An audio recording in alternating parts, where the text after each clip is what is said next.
Paramashivoham.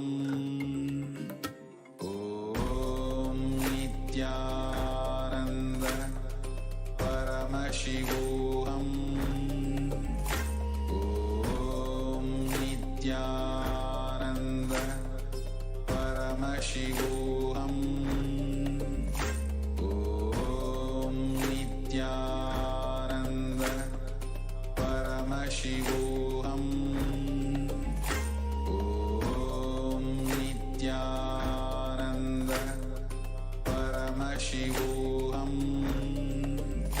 Om Nithyananda Paramashivoham.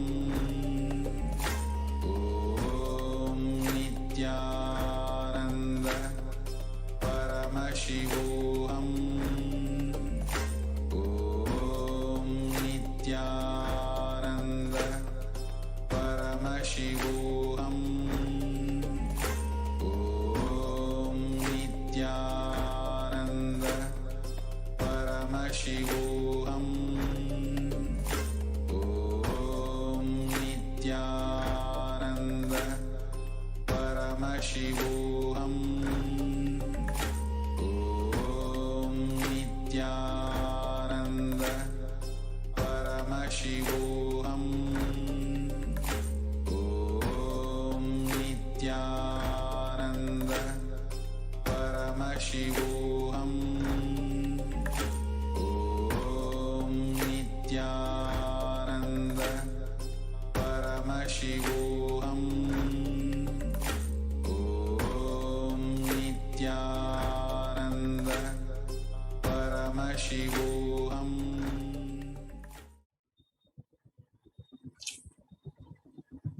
Nithyanandam Paramasukadam Kevalam Jnanamurtim Dvandvatitam Gagana Sadrisham Tattvamasya Ekam Nityam Vimalam Achalam Sarvadi Sakshi Bhutam Bhavatitam Triguna Rahitam Sadgurum Tam Namami.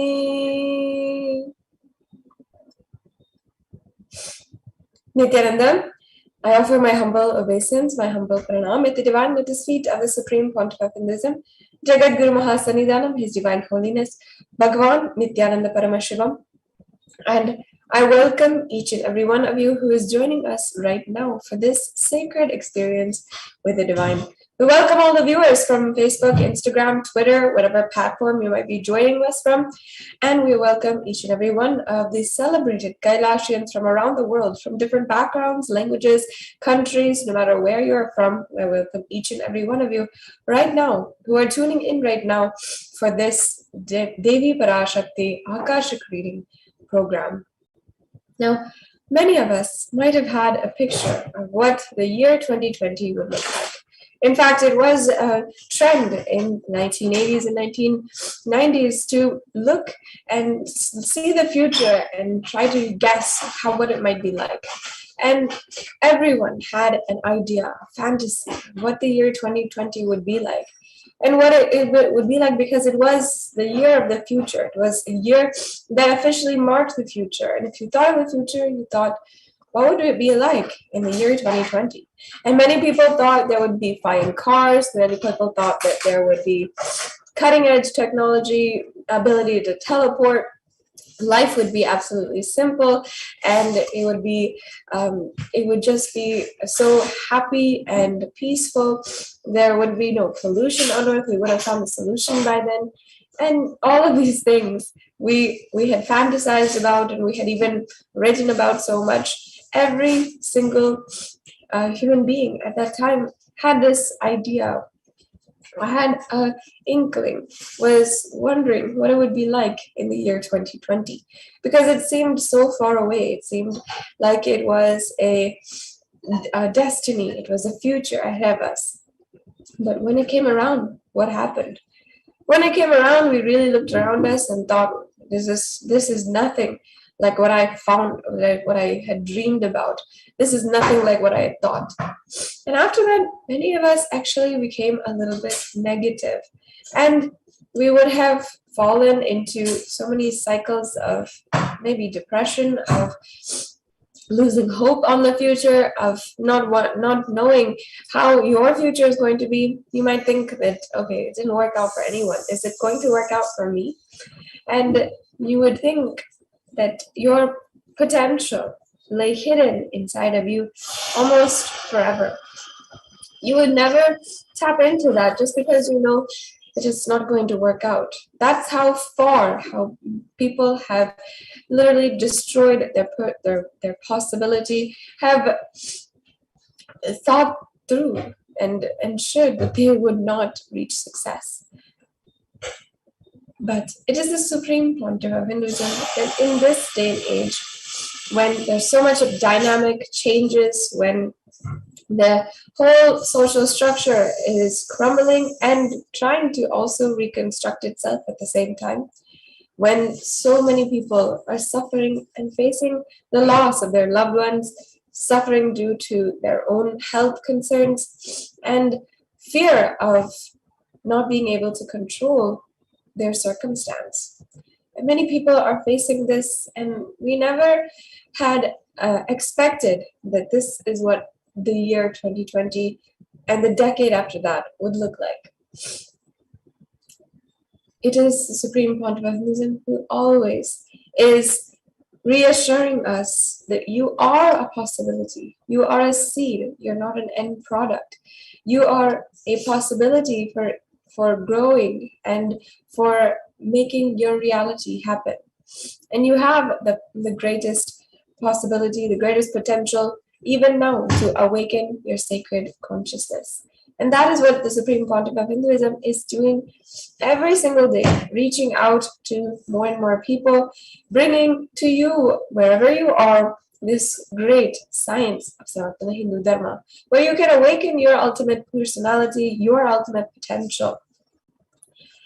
So, without further delay, let me lead you into today's program. Let us be introduced to the various different components of today's program, where you will be able to tap into the potential that you have lain inside of you. And you'll be able to transform and see the change in your life just from harnessing that potential as using inner strength for outer strength, for establishing your success, yourself outside in the outside world.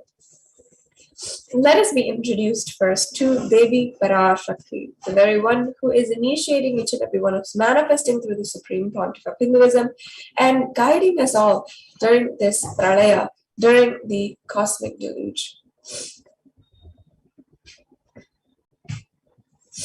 Devi is the ultimate pure feminine consciousness, the cosmic mother. She is the source Shakti, and it is from her cosmic womb, the Brahmahanda Yoni, from which billions and billions of universes comes out and goes in. She is the source where the Big Bang and black hole goes on. Parashakti is the main deity of the sacred feminine and the divine consort of Bhagavan Paramashivoham, who is the primordial divinity of Hinduism. And the first and foremost relationship is mother in each and every one of our lives, and this is something that you might recognize or might not recognize. Your ability to learn, even the idea to relate, starts with the mother. And how you relate starts with the mother. Understand your idea to relate, and your ability to relate starts with mother. This is a quotation directly from the Supreme Pontiff of Hinduism.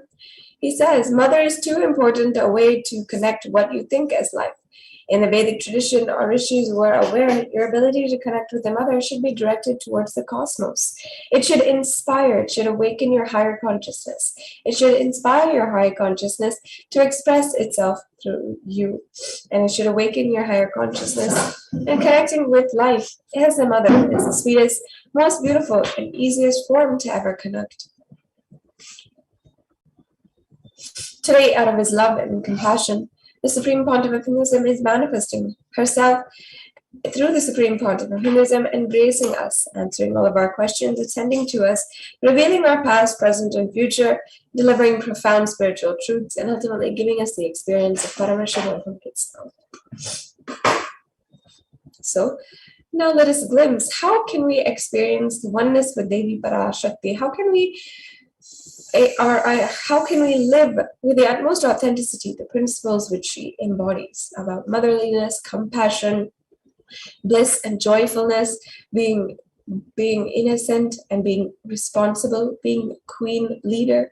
All these are qualities that we want to radiate of Devi Parashakti.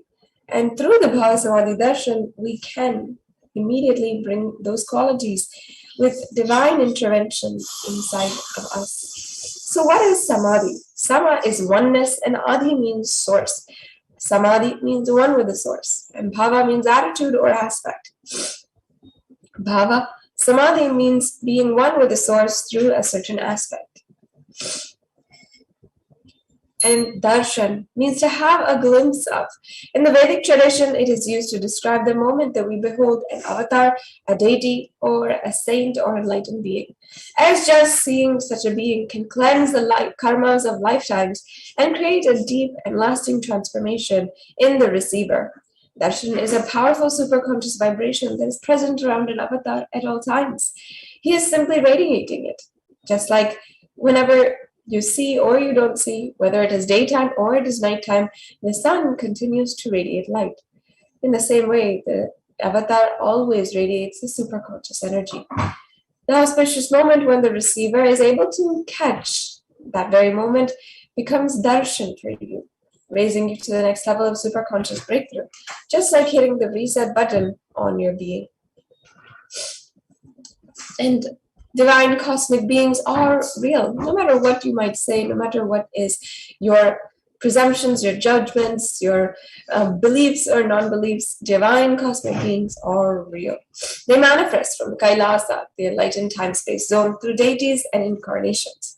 And divine cosmic beings manifest through Archavataras, the deities in the temples, and through the Bhava Samadhi Darshans in the Nejavataras, the incarnations. One of the examples that of the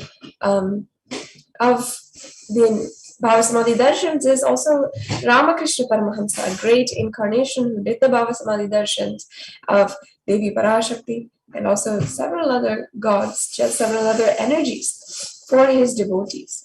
And Bhava Samadhi Darshan is the science of Nijavatar, manifesting Paramashiva, the consciousness.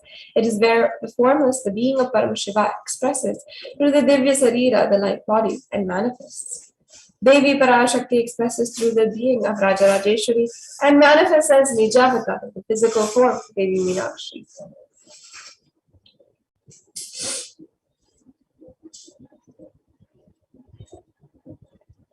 And as you can see here, we have the deity of Rajarajeshwari, the very deity that is carved by the Supreme Pontiff of Hinduism himself, and literally sitting as the sovereign leader from the KAILASA and Los Angeles temple. The Archavatar, or the deity, reflects the consciousness and the manifestation, the being of superconscious energy. But human beings are not mature enough to receive the higher level experiences from the Archavatar directly. The avatar, the physical embodied form, comes down to bridge the gap and create an experience of superconscious energy inside of all of us.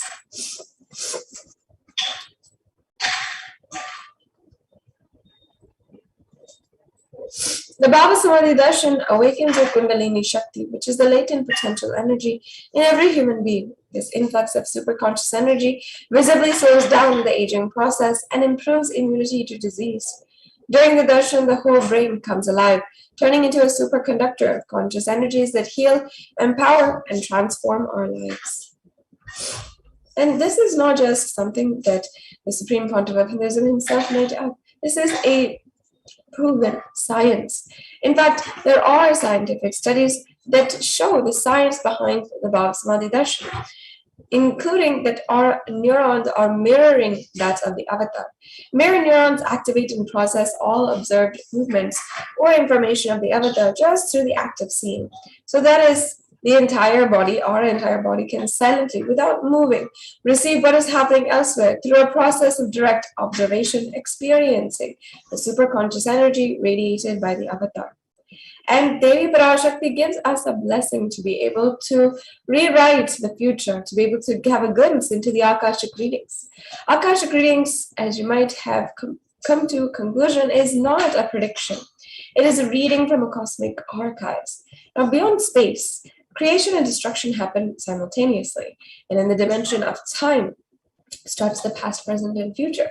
But Akashic records are stored in the space dimension. That's why they're called Akashic records. So when someone accesses those Akashic records, it is something which is past, present, and future. It is already clearly recorded, and it is there. And Devi Parashakti can simply not just read it out to you and tell you what is there in the cosmic archives, but also change it with her divine power.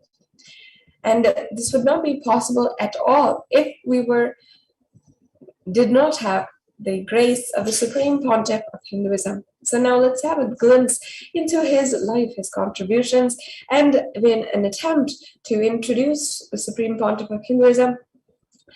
Now we'll be just seeing a little bit about the Supreme Pontiff of Hinduism, his life and contributions.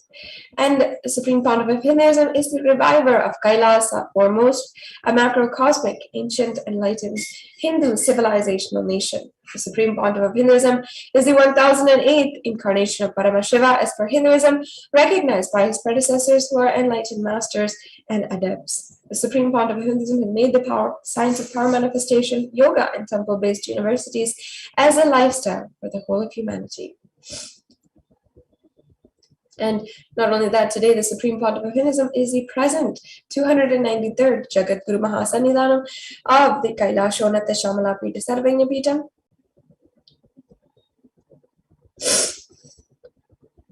And coronated once again as the Guru Mahasannidhanam, and after which the Supreme Pontiff of Hinduism began the social spiritual activities and the revival of the Madurai Adinam as well as the surrounding mathas, surrounding temples, and declared as the successor of the Arunachala Sarvanya Pitam at the age of 16, founded the mission, the Nithyananda Sangha, to revive Kailasa internationally at age 21 in 1999. These are some photographs of that extremely auspicious time. Around that time, taken in Tiruvannamalai. Yes, and next we have founded the KAILASA Sarvanya Pitam at the age 24. You can see here the consecration of the land, which was once a dense forest, but is today a sprawling city that can host thousands and to have superconscious breakthrough. And now also declared as the successor of the Bhagyaragra Siddhipura Sarvanya Pitam. And this is in 2004. You can see the photographs of the ceremony of the declaration of the coronation of the Supreme Pontiff of Hinduism. And also, the Supreme Pontiff of Hinduism is the incumbent emperor of the Suryavamsa Solanki Samrajyam of the Suryavamsa lineage at the age 26. The Suryavamsa lineage consists of even Vayuvaswata Manu, who is one of the primordial the greatest ruler and protectors, upholders of Dharma, and the reviver of Adi Pallava Sarvanya Pitam. Also, the Supreme Pontiff of Hinduism has been doing since 2007, coronated as the successor of Kashi Sarvanya Pitam, which is a great and ancient heritage right on the banks of the river Ganga and next to Manikarnika Ghat. And officially coronated as the Mahamandaleshwar, the Mahanirvani Akada, the largest apex monastic order, and the youngest Mahamandaleshwar, and coronated as the Guru Mahasannidhanam of the Tanjavur Adinam in 2014, and after which the Supreme Pontiff of Hinduism began the social spiritual activities there and led the revival work of these ancient mathas, including the Tiruvarur Adinam, the Panchanadikulam Adinam, and the Vedaranyam Adinam. You're seeing here the lineage. And now you can see that the Supreme Pontiff of Hinduism was coronated as the Guru Mahasannidhanam of the Dharma Mukti Swargapuram Adinam in 2015. You can see the lineage of gurus, and coronated as a Guru Mahasannidhanam of the Adipita Koladhav Mutt, which is one of the most ancient mutts in Karnataka, whose predecessor was Sri Shantavira Mahaswamigal, whom you can see here coronating the Supreme Pontiff of Hinduism. And elected as the Supreme Pontiff of Hinduism by a congregation of over 1,000 Hindu leaders in 2015 with an event called the Atirudra Mahayaga, a very, very auspicious event for the Supreme Pontiff of Hinduism was declared with such a title. And so not only in reviving the indigenous kingdoms, but also influencing billions across the world. Today, the Supreme Pontiff of Hinduism is revered as the most prolific, most viewed guru in the digital world, read and watched by more than 1 billion plus followers in Hinduism. And the world's greatest digital Hindu nation with over 1 billion views, 1 billion lives enriched, and 1 billion lives enriched. And not only through digital platforms, but also in YouTube channels, in initiatives, websites, in all these ways. KAILASA has ensured to reach wherever you are. And the next slide says that 27 years of relentless, tireless humanitarian services and initiatives, including free vegetarian food bank, medical services, natural disaster relief, women empowerment activities, conflict resolution and peace initiatives, sustainable Hindu practices through various international agencies and bodies. You can see here the hard work of the Supreme Pontiff of Hinduism. And as well, authored 300 books and 10,000 articles in 3 languages, English, Tamil, and Sanskrit, translated into 50 further languages with over 1,000 titles. You can download and search these titles at www.books.nithyananda.org. The site will look like this, and there's several different languages so you can choose from and download the immense amount of spiritual content and the goldmine of spiritual knowledge that is available for you absolutely free. And as well, over 20 million copies of books and articles sold, read, and downloaded. And established the largest Hindu library with over 1 million books, 1 million Brahmi scriptures, and over 20 million digital books. And over 10,000 hours of discourses and over 1 billion views on social media. Respected as a commentator of all sacred scriptures such as the Upanishad, the Bhagavad Gita, Shiva Sutras, the Yoga Sutras, the Ashtavakra Gita, and the James Sutras. And honored as the leader of Hinduism, the most awarded and internationally recognized Hindu leader with recognition from even the United States Senate, as well as the United States House of Representatives. And also acclaimed as one of the top 100 spiritually influential living personalities by Watkins' Mind, Body, Spirit magazine.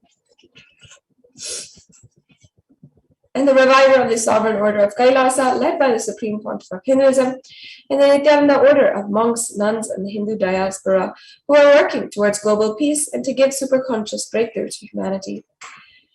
And the establisher of the largest Hindu university in the world with satellite campuses in over 150 countries, and established over 1,000 plus KAILASA Enlightenment ecosystems, and finally the reviver and founder of over 100 Sarvagnipitas. So this has brought us to a conclusion of just a glimpse into the life and work of the Supreme Pontiff of Hinduism. And until today, Swamiji is continuing this revival. Now we'll be moving on into the next segment of today's program, which is the demonstration of extraordinary Shaktis.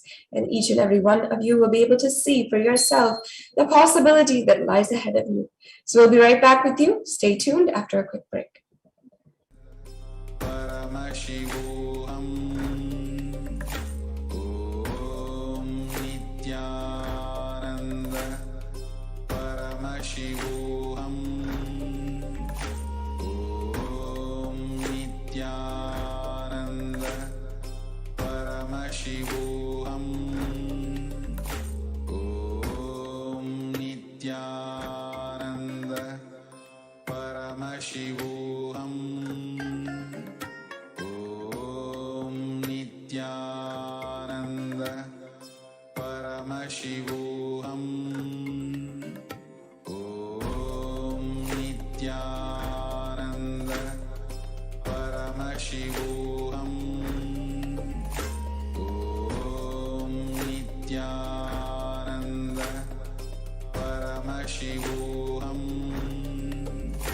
Om Nithyananda Paramashivoham.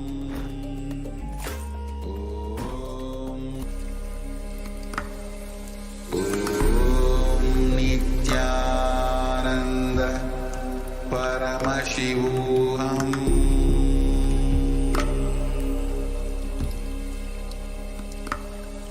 Om Nithyananda Paramashivoham.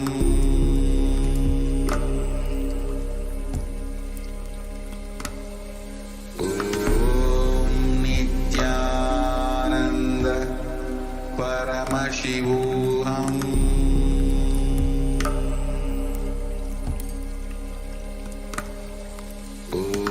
Om Nithyananda Paramashivoham.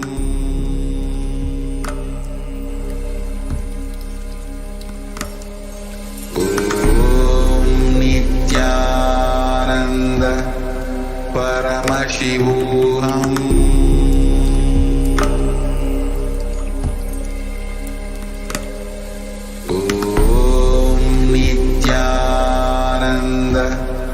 Paramashivoham.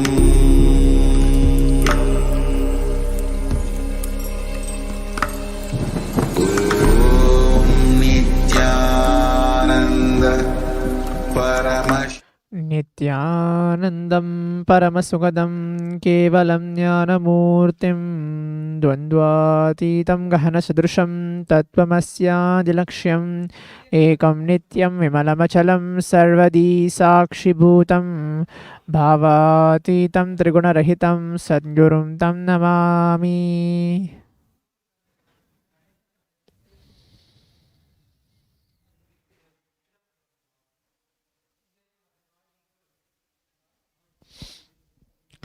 Nithyanandam, welcome all the devotees and disciples for this power manifestation segment of power manifestation demonstrating manifesting the extraordinary Shaktis of Paramashiva and Parashakti, manifesting the powers, state, space of Paramashiva.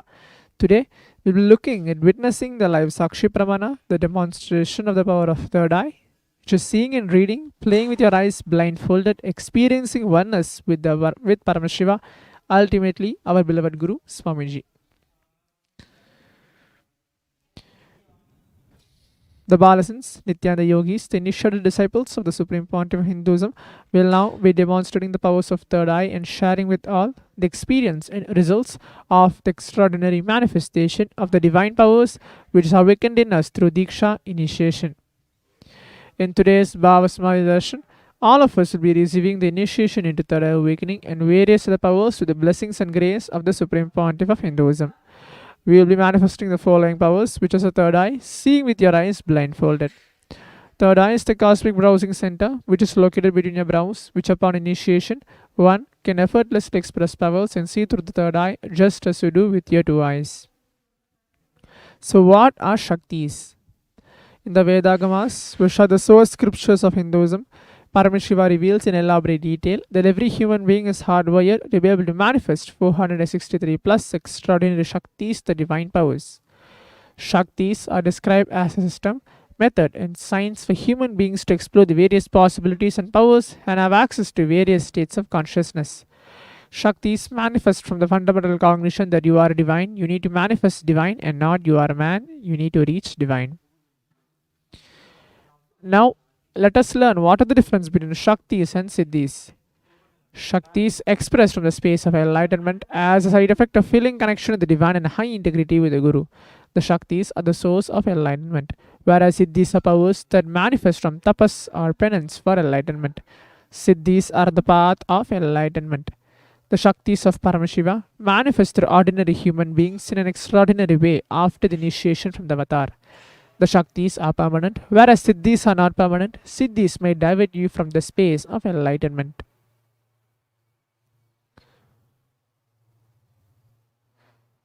Paramashiva is a primordial divinity in Hinduism, the ultimate reality and cause, which is self-effulgent, Swayam Prakasha, all-pervading, unchanging beyond time, space, form, and causality. As the fundamental base of Avyakta, the unmanifest, and Vyakta, the manifest existence, he performs the Panchakritya, the five cosmic acts of Shristi, which is creation, Sthiti, sovereign rulership and maintenance, Samhara, rejuvenation, Trobhava, pulling out to delusion, and Anugraha, which is liberating grace for all living entities.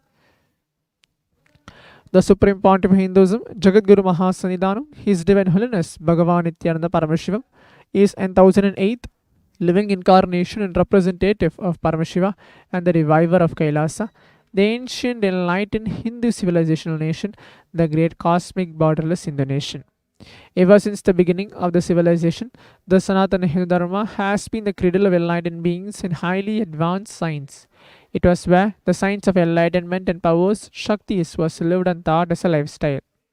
For the first time in modern day, the Supreme Pontiff of Hinduism is reviving these yogic sciences and transmitting it to the world at record-breaking pace never accomplished before. The knowledge and science of manifesting these Shaktis are passed down from one generation to the next through Diksha, initiation with enlightened gurus.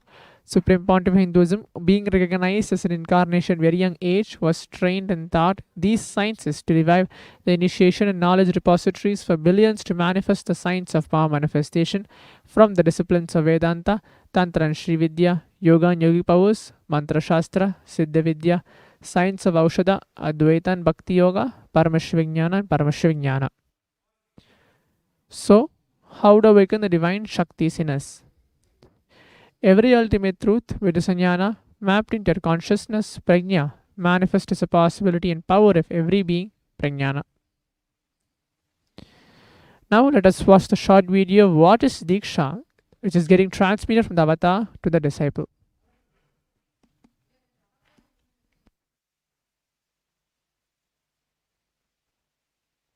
Being through look, word, or touch.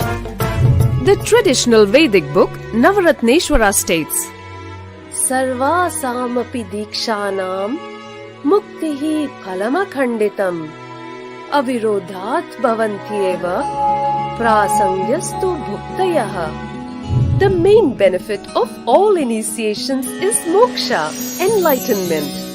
As a side effect, health, wealth, leadership, and well-being happen. And in Rudrayamala Tantra, Shiva says, Devi Diksha Vihinasya Na Siddhihi Na Cha Sadgatihi Tasmat Sarva Prayatnena Guruna Dikshito Bhavet. The one who is not initiated does not attain liberation nor a better future. So by all efforts, one should get initiated by Guru. What is the science of initiation? Neuroscience has proved that the process of initiation floods the brain with energy.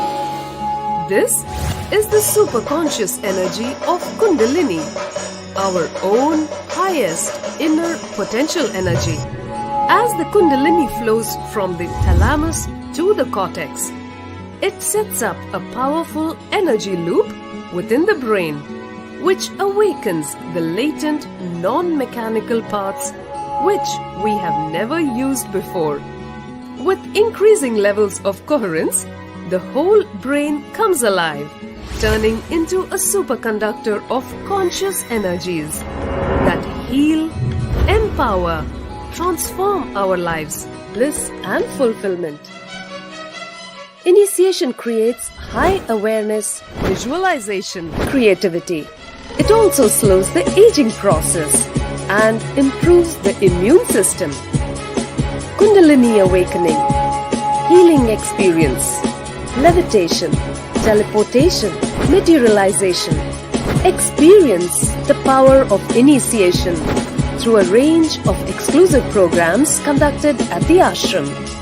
Nithyananda Dhyanapitham, Nithyananda Nagar, Birdi, Bengaluru. Contact 97422 03311 82774 90091. Visit www.nithyananda.org.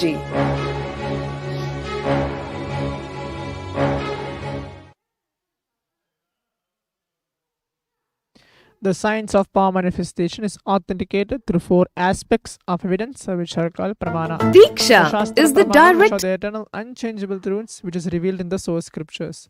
Apta Pramana, which are the experience and results of Aptas, are authorities of Hinduism, the Vedic rishis and scientists who have time tested and verified the science.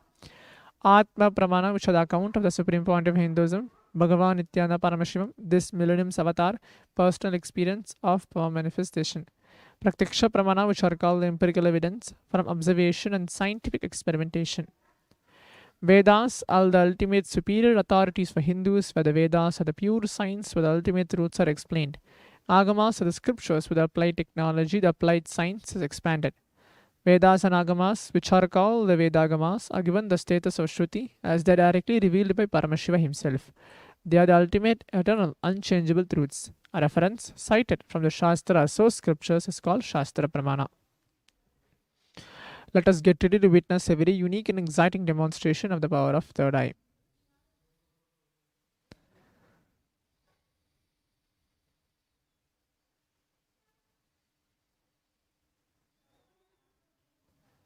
We have the scriptural reference now. To manifest the power of third eye goes by Kapalantarmanonyasya Tishtanmilitalochanaha Kramena manasodardyad lakshayed lakshamuttamam. The translation goes, by fixing the mind on the inner space within the crown center and sitting stably without any movement, having the eyes closed in succession, by the stability of the mind and inner space, through the power of the third eye, one directly sees the ultimate goal, Lakshyam, by having vision beyond the sight that reveals any object or place, attaining the space of oneness with the source Paramashiva. Apta Pramana in the Hindu Purana Bhagavad Gita, Bhagavan Krishna initiates Arjuna with the power of the third eye to behold Krishna's Vishwarupa Darshan, the vision of his cosmic form. In the 11th chapter of Bhagavad Gita, which contains the description of Bhagavan Krishna's cosmic form, is completely narrated by Arjuna as he sees Bhagavan Krishna through his third eye. Atma Pramana, which is Swamiji's own words, the first experience that I was able to see everything around me, above me, the whole 360 degrees, 10 directions, below me, everything I realized, not only was able to see, I was able to feel, experience all of that as me. Above me. Pratyaksha Pramana, which are called the whole study measures and comparing 360 metabolic degree. cell activity of the brain in conscious and in meditative states. When you are doing daily activities, high activity is measured in the brain where the third eye is located. When you are in the deep samadhi state, only the third eye region is active and almost 90% of the brain is rested peace. Sakshi Pramana, which is this rare sacred science of third eye awakening, is being made available to humanity for the ultimate enrichment and conscious evolution by the Supreme Pontiff of Hinduism, Bhagavan Nithyananda Paramashivam. Swamiji embodies the most profound yogic states that surpass all bounds of time, space, and matter. Swamiji is gifting this pure great science of third eye awakening, along with many other spiritual sciences through initiation and Diksha. Millions of people have been initiated by Supreme Pontiff of Hinduism and are experiencing the profound results as extraordinary powers in their everyday life. Too much brightness. Let us now witness the live Sakshi Pramana, which is a demonstration of the power of the third eye with the Balasans and Nityananda yogis.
Now we'll be entering the power manifestation segment, which is a live Sakshi Pramana manifesting the powers of third eye, experiencing the state, space, powers, and being ultimately the superconscious of Paramashiva. Today, we'll be reading few powerful cognitions from Swamiji's Satsang and transcripts books from the blindfolded. Let us all connect ourselves in the space of oneness by remembering Swamiji in our third eye, having the most simple cognition Paramashiva is real. Swamiji is available in each and every single person of us. He is the embodiment of all the gods and goddesses, where he is present in everywhere just by chanting the Mahavakya, reverberating with the mantra Om Nithyananda Paramashivoham. You can invoke him, bring his presence at this point of time.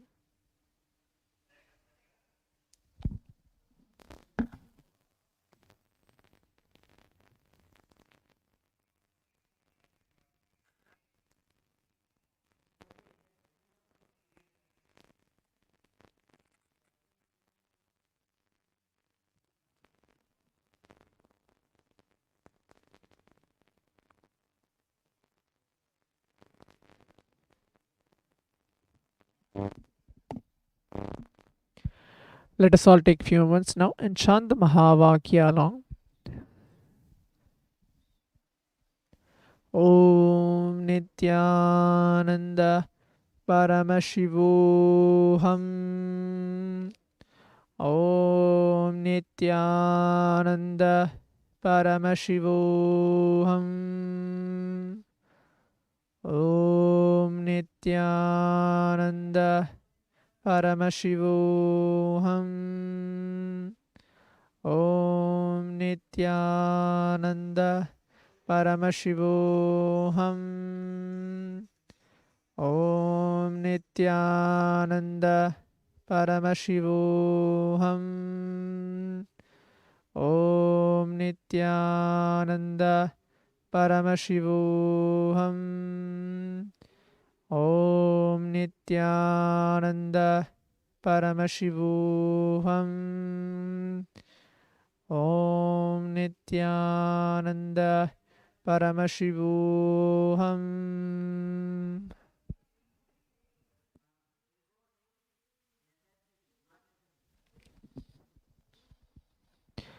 The first pose, which is ego is not necessity. Just understand this one simple truth. In order for an animal to breathe, it does not need ego. It does not need an identity or any character. But as a human beings, you are afraid that if you are deep, if you drop your identity, you will not be able to use your body. You fear that something bad will happen to it.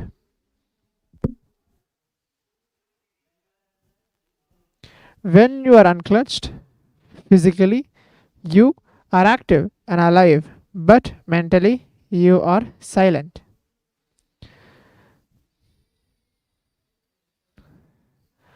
Moment you understand that you are not able to remember, I am not the doer, all the time you will be completely frustrated and you will just drop the mind. The moment you drop the mind, the truth that you are not the doer will simply become a reality. That is the technique suggested here.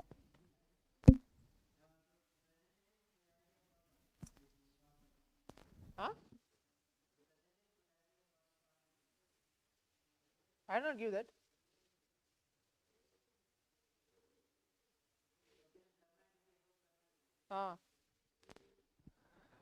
Karma and TPS. If you don't know your past completely, you will repeat the same things in the future.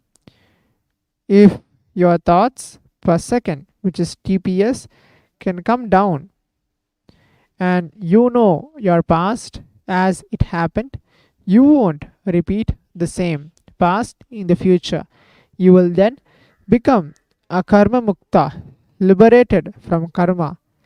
As of now, you are a karma bandha, bonded to karma because you have not lived your past completely. So now, as Swamiji very beautifully tells in this powerful cognitions of around 3 pages of what he speaks about karma and living a completion life, how to come beyond the past, present, and future. So just by having this cognition in yourself, inside yourself, that you manifest the powers of Paramashiva, you experience the powers of Paramashiva, and you are Paramashiva. And just to address in one more thing, when you are observing this manifestation, anybody can leave a comment on the YouTube live or any other social media platforms which you are watching from the online above. So I can see from the YouTube live comment that a devotee has just posted that she wants a body scan to be scanned and let know the COVID inside her or any situations, any illness to be done inside the person. So at present, while doing the third eye awakening, while I was chanting the Mahavakya, I was just remembering Swamiji and connecting to your being, Ma, who is there out there, who typed the message. Listen carefully. Swamiji very beautifully said that at present, you are physically active, but mentally you are a very unstable person. Because of the mental illness which you have, it may give an effect to your body. There is nothing much to worried about that something is going to happen to your system, or you are going to be ill, or you're going to fall sick, you're going to have COVID. No, not at all. Be powerful and hold Swamiji's being inside you. Right now, sit with yourself and chant the Mahavakya 21 times, remembering Swamiji in your third eye, and offer your prayers to him right now. You will see your whole body feel light. When you feel the body is light, you experience the liberated soul, the Paramashivatva. All your bondage or your negative thoughts which is holding inside you will completely clear out by the chanting of Mahavakya.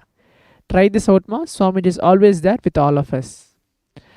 So with this, we come to the conclusion of today's power manifestation segment of today's power manifestation demonstration.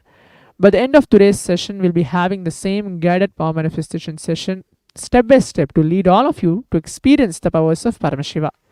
Stay tuned for the next session after the short break. Thank you. Nithyanandam. Om Nithyananda Paramashivoham.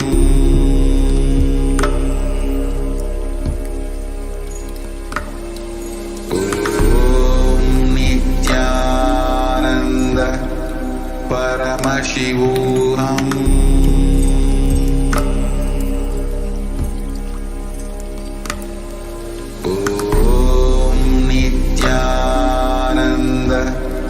Paramashivoham.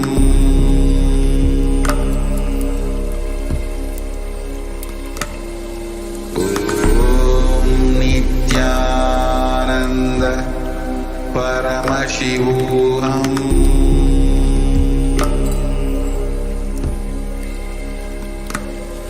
Om Nithyananda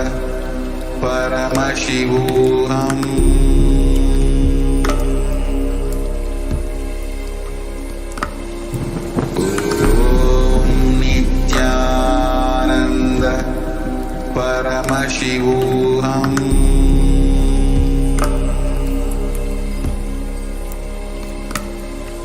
Om Nithyananda Paramashivoham.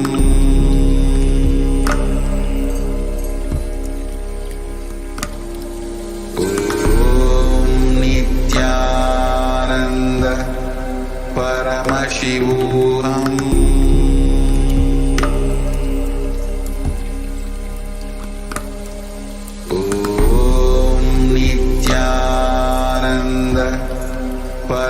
Paramashivoham.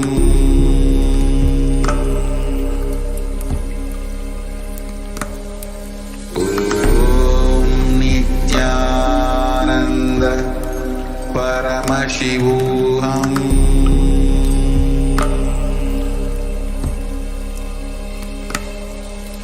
Om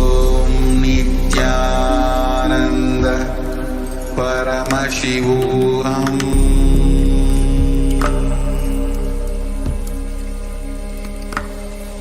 Om Nithyananda Paramashivoham.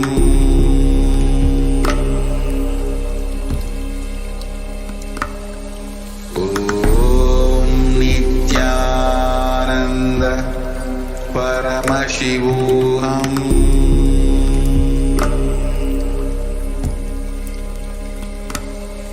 Om Nithyananda Paramashivoham.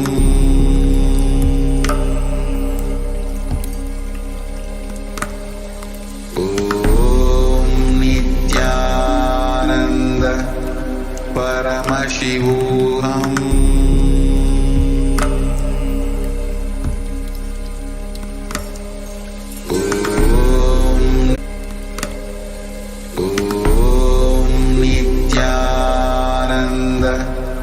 Paramashivoham.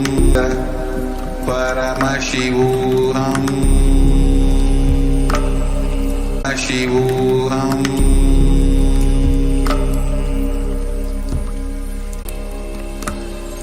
Om Nithyananda Paramashivoham. Om Nithyananda Paramashivoham. Om Nithyananda Paramashivoham. Om Nithyananda Paramashivoham. Om Nithyananda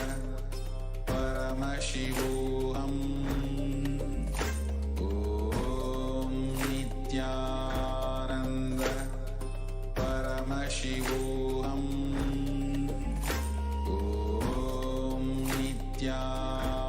Nithyananda Paramashivoham. Om Nithyananda Paramashivoham. Om Nithyananda Paramashivoham. Om Nithyananda Paramashivoham.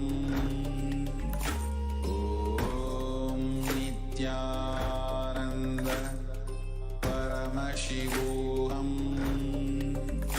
Om Nithyananda Paramashivoham. Om Nithyananda Paramashivoham. Om Nithyananda Paramashivoham.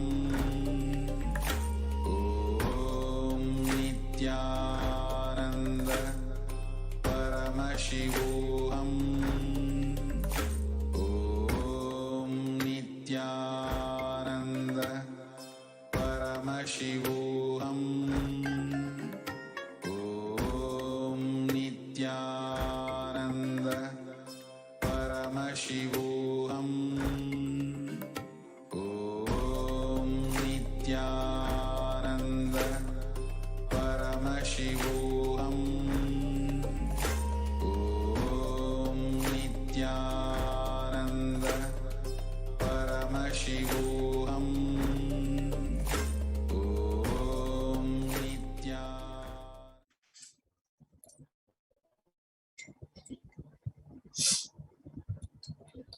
Om Nithyanandam, welcome back to all the viewers. Now, let us enter into the next segment. I hope that each and every one of you had the chance to be able to see for yourself the demonstration of extraordinary Shaktis.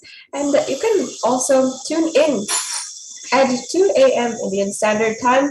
Around this time, if you want to, you can have a live body scan in order to see for spiritual solutions for your daily ailments or problems that you might be facing. And you can see a demonstration of another Shakti, the power of body scanning, for literally getting solutions for so many different problems that may be known to us or unknown to us. And Swamiji has been reviving this science, the science of power manifestation, and is the only known leader of Hinduism who is reviving Sanatana Hindu Dharma and the science of power manifestation in this extremely unique and powerful way. The Supreme Pontiff of Hinduism has been reviving this science, making it demonstrable, making it a tangible reality for millions across the world. You can also become a part of this revival if you would like to, by donating or by becoming an e-Kailasian. You can do right now, you can do both. You can register as a e-Kailasian, and if you'd like to, out of your gratitude and just to support the revival process, the revival that somebody is doing, and becoming a part of this revival, you can offer how much ever you want in the e-Hundi offering or the YouTube super chat. So that's also available for you. If you don't know what that is, in the later on segments, we'll be describing it for you, and we'll be able to go over it. So now, let us enter into the next segment of today's program on the divine feminine consciousness and be introduced to who is Devi Parashakti and who is the divine feminine consciousness.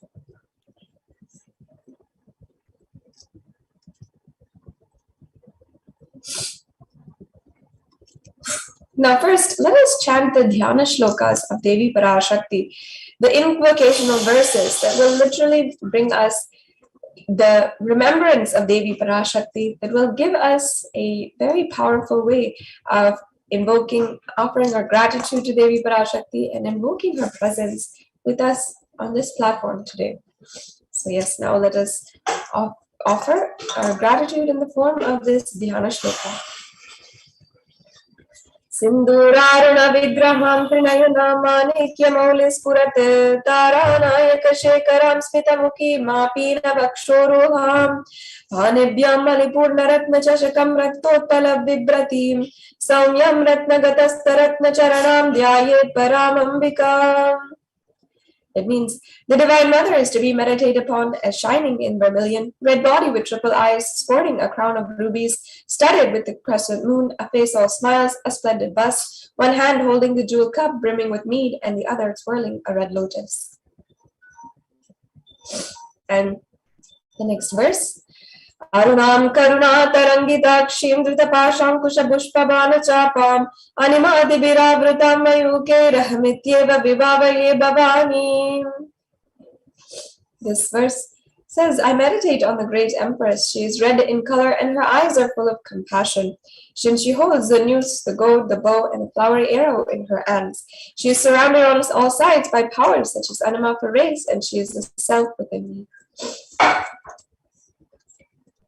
So now let us understand a little bit about Devi Parashakti. Who is Devi Parashakti and what is her source? What is her qualities? Devi is the ultimate pure feminine consciousness. Parashakti is a cosmic mother. It is her cosmic womb from which billions and billions of universes comes out and goes in, where the Big Bang and black hole goes on. Parashakti is the source Shakti. Parashakti is the source Shakti. The source energy, the source power from which all of us came, in which all of us are even in right now, and which all of us are going to merge. Out of her extreme love and compassion, Devi Parashakti is herself manifesting through the embodied form of the Nijavatara of the Supreme Pontiff of Hinduism, gracing us, answering all of our questions, attending to our prayers, giving boons, healing us, revealing our past, present, and future, and delivering profound spiritual truths. And in the words of Devi Parashakti herself, she has given a very elaborate, eloquent introduction to her creation. She says, Devi, raising as Omkara, expressing as Vedas and Agamas, blossomed as Srinkara, filled as Parashodasi, living in the 40 triangles, the Kailasa Swamini, who is Kailasa Sripura Chintamani, sitting as part of Paramashiva, Parameshwari, who rules the world, Paramashakti, Manonmani Meenakshi. As Nithyananda, I took Nijavatara here to give good boons to everyone, to bestow all goodness. Hiranyagarbha Swarupini, Brahmanda Yoni, Shami, Chandramoli, Yapala, Aparna, Uma Parvati, Savitri, Navayavana, Samraja Lakshmi, Parameshwari, Parashodasi, Meenakshi, taking the form of Nithyananda, came here. With great compassion, I am blessing. Listen, people, to do good to all of you. I am blessing. I took the form of Nithyananda and came down as Nijavatara. Devi Parashakti continues on to describe her very creation, the creation of the universe itself. Raising in Omkara, blossoming as Shiva, Shiva manifesting as the source of existence, powers of existence, expression of existence, from the oneness of Om, blossoming into two as Prakriti and Purusha, blossoming as three Shaktis, Iksha, Kriya, and Jnana Shakti, growing as the four Vedas, expanding as the five Panchabhutas, beyond the six chakras, filled as the Gotras of seven Rishis, expanding as 8 directions, existing as 9 Grahas, blossoming as 10 Indriyas, being as 11 Rudras, creating all the worlds, bringing to life and to tell and make truth blossom, to do good. Parashodasi, Meenakshi, in the form of Nithyananda, I came to bless every one of you. In these really eloquent, powerful words, Devi Parashakti is giving us the introduction, telling us she's not just any goddess, a human being, but her consciousness is the consciousness of the entire universe itself. She's the source of every single one of us. And that is how expanded, that is how overlapping she is, and omniscient, omnipresent. So now Devi Parashakti has, over the last 6 months, continuously come for darshans, sometimes even twice a day, answering the questions, the prayers of thousands across the world. The Supreme Pontiff of Hinduism has been able to give us the secrets how we can receive Devi Parashakti. The Supreme Pontiff of Hinduism says, literally, you are seeing Paramashiva and Parashakti at that moment. She is there in your screen, so always receive her very traditionally. Swamiji continues, keep 2 betel leaf, 1 banana, 1 betel nut, and 1 coin in front of the screen, and watch Devi. The coin is considered as the traditional dakshina. In the Hindu tradition, it can be the lowest value. In India, it can be 1 paise. In USA, it can even be 1 cent. I'm not trying to monetize. Keep even 1 cent, it is okay. So for 100 days, if you have darshan, it'll add up to $1. Even 1 paise is okay. Offer that to Devi after the darshan. Do namaskar and eat the banana, the betel leaf, and the betel nut. Take it as prasadam immediately. And collect the coins and send it to the LA temple. The betel leaf, the betel nut, all this might look really small, but in a few days you will see how much it adds to the sentiment that really Devi Parashakti is there. You will not take the Devi Darshan for granted. Rituals will break your monotonous, unconscious mentality and lifestyle and remind you and raise you to the powerful cognition. It will break your unconscious behavior.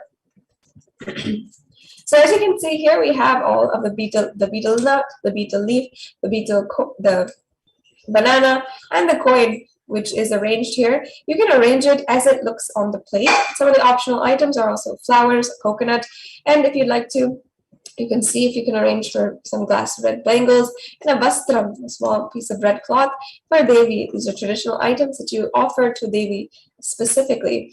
And you can always look for these in a store near you, an Indian store, or of course, if you are in India, you can always get these very, very locally on your own street. And as well, remember to offer 1 coin in the traditional dakshina. So this is the best way to offer the tambulam and be able to receive Devi Parashakti with the utmost gratitude, because she has given us the greatest gift, being able to sit in her presence and being able to ask questions, being able to literally have so many breakthroughs just with her divine presence. Now, we'll be moving on into the next segment of today's program, in which we are going to be understanding one of the Akashic readings from Devi Parashakti. The Akashic readings of Devi Parashakti are the most powerful way in which she has opened up a beautiful opportunity to just rewrite your future, rewrite your past even your past can be rewritten. And the Hindu way in order to transform is simply rewriting your past. This Devi, Swamiji beautifully says that Devi, she doesn't just read the Akashic readings, she'll just make it happen to you. She'll just manifest your reality as you want it. So now Devi Parashakti has given profound revelations, not just for individuals, but for humanity as a whole.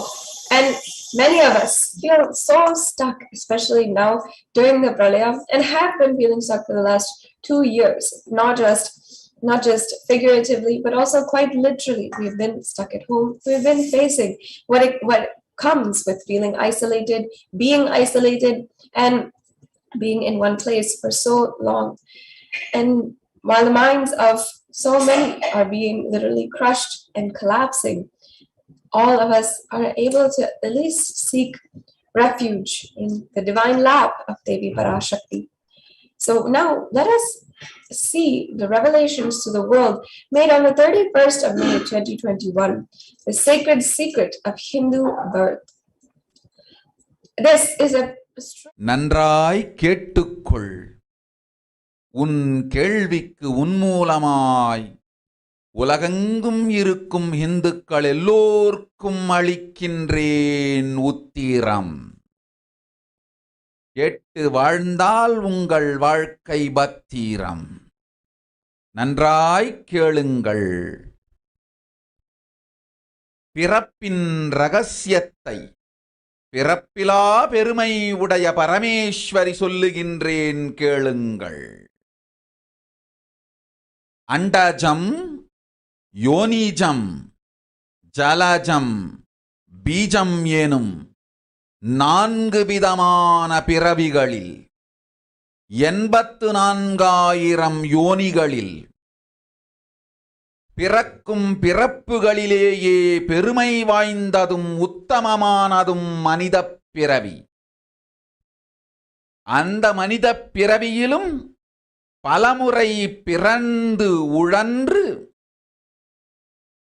அரசியல், பொருளாதாரம், சுகபோகம், தர்மம், அர்த்தம், காமம் எனும் ஆசைகள், துக்கங்கள், அச்சங்கள் அனைத்திலும் அழன்று உழன்று இனி வேண்டாம் இப்பிறவி, வேண்டுவது மோட்சமே என்று முடிவெடுத்தோர்க்கு மட்டுமே ஹிந்து மத யோனிஜம், ஹிந்து பெற்றோர்க்கு பிறந்திடும் சனாதன ஹிந்து தர்ம யோனிஜம்,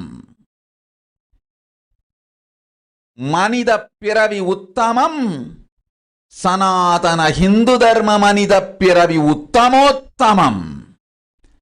இந்த உத்தமோத்தம பிறவி எடுத்த எல்லோருக்கும்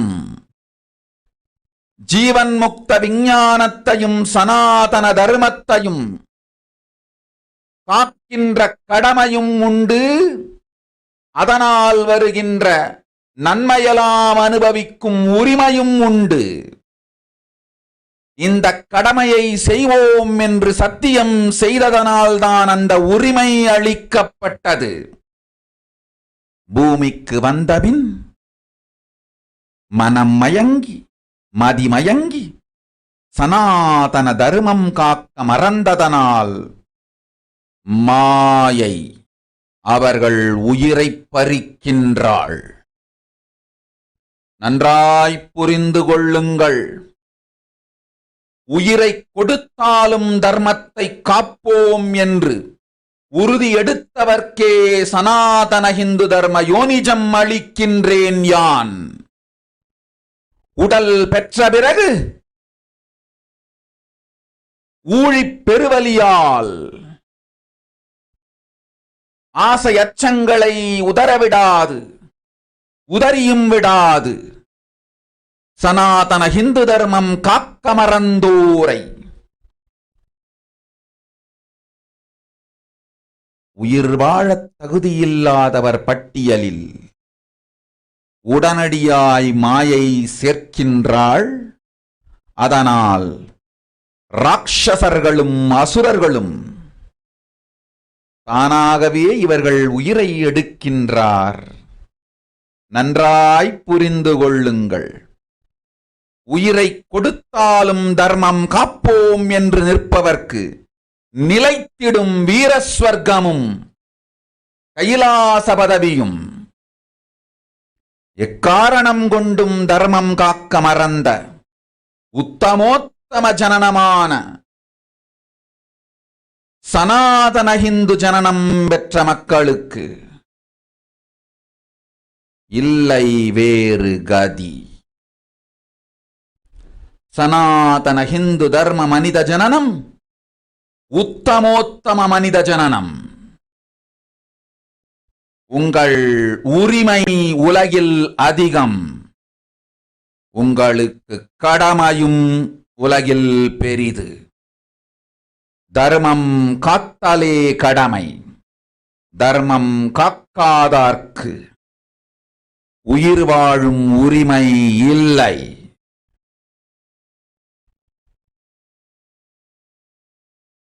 நன்றாய் புரிந்து கொள்ளுங்கள்.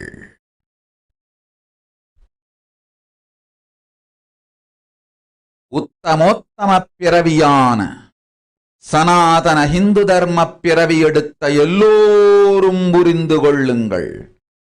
உங்கள் வாழ்வின் முதற்கடமை தர்மம் காத்தல். தர்மம் காக்க தர்மம் உங்களை காக்கும். சனாதன ஹிந்து தர்மம் காக்க மறந்திட்டால் வாழும் உரிமையை நீங்கள் இழந்து விடுகின்றீர்கள். அதற்கு மேல் வாழ்ந்தென்ன அழிந்தென்ன? பூமிக்கு பாரம் குறையட்டும் என்று அசுரர்களும் ராட்சதர்களும் உங்களை உண்டு தீர்க்கின்றார்கள். அதையும் மாயை கண்டு சும்மாவிருப்பாள். பிரபஞ்ச ரகசியத்தை, பிறவியின் ரகசியத்தை உலகிற்கெல்லாம் உத்தரமாய்ச் சொல்லிவிட்டேன். புரிந்து வாழ்வில் நடந்து உயிரை பத்திரமாய் பார்த்துக் கொள்ளுங்கள். அன்னை சொல்லும் அருள் சத்தியம் இது. ஓம் ஓம் ஓம்.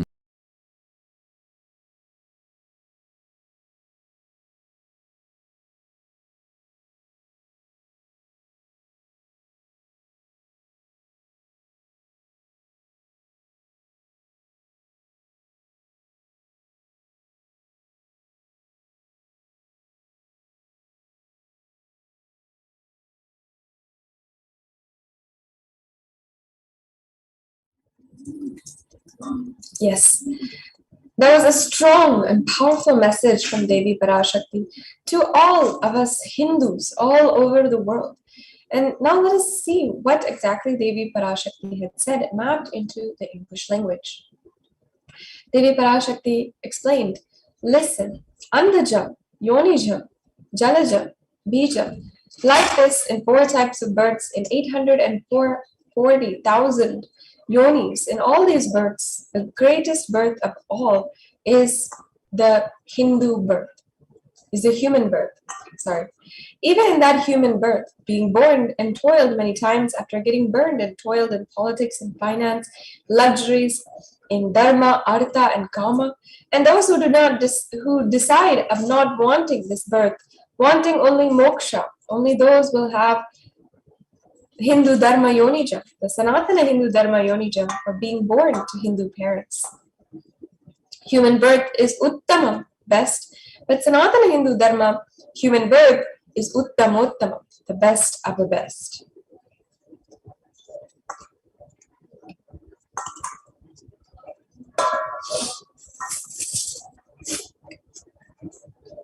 And everyone who took this uttamottama birth has the responsibility of protecting the science of living enlightenment and Sanatana Hindu dharma.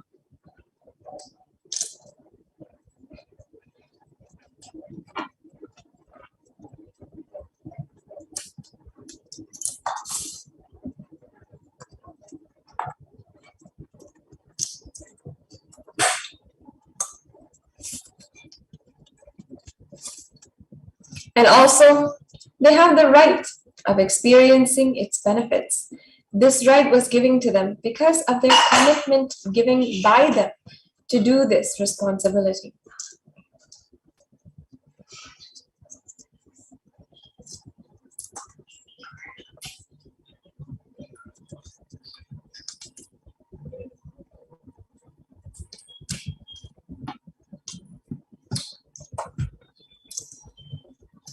After coming to Bhuloka, by getting mentally deluded and forgetting the dharma of protecting Sanatana Dharma, Maya, she is taking away all of their souls.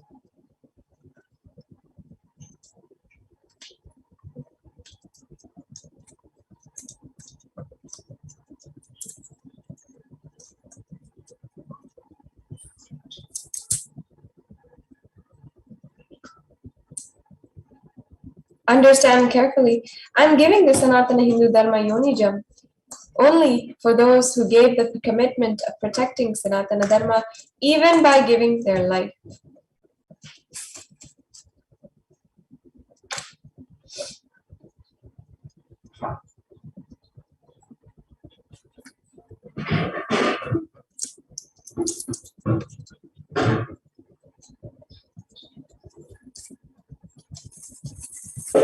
And after getting the body because of painful deluge, not dropping the fear and greed, for those who forgot to protect Sanatana Hindu Dharma, Maya, she will immediately add them to the list of those who are not worthy of living.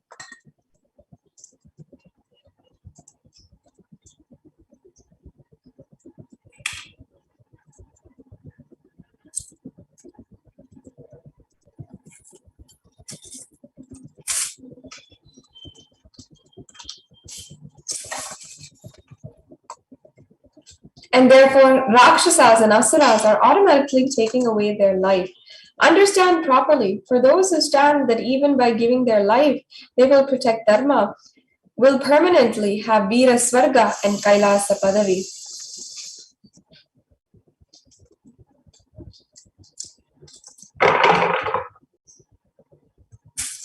For any reason, people who forgot to protect Dharma, having the Uttama birth of Sanatana Hindu Dharma birth, there is no other way for them.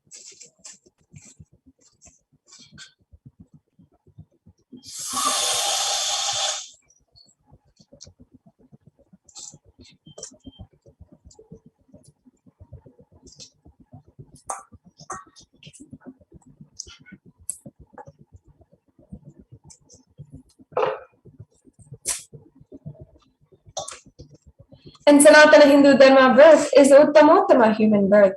Your rights in this world are immense. Your responsibility also large. Protecting Dharma is your responsibility.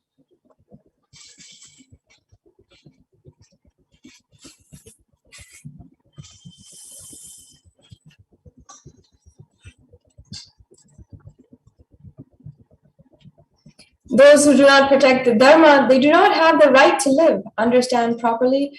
All those who took the Uttamottama birth, which is Sanatana Hindu Dharma birth, all of you understand. Now Devi Parashakti is addressing each and every one of us Hindus directly.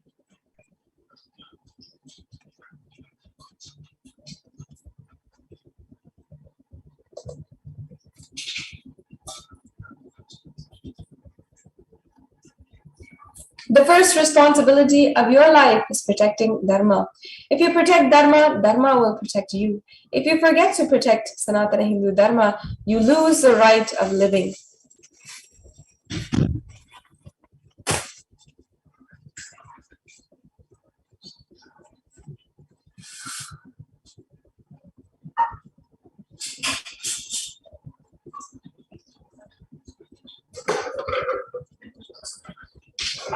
After that, what bothers whether you live or get destroyed? Asuras and Rakshasas will eat you, so that the burden on earth is reduced. Seeing that Maya, she will keep quiet.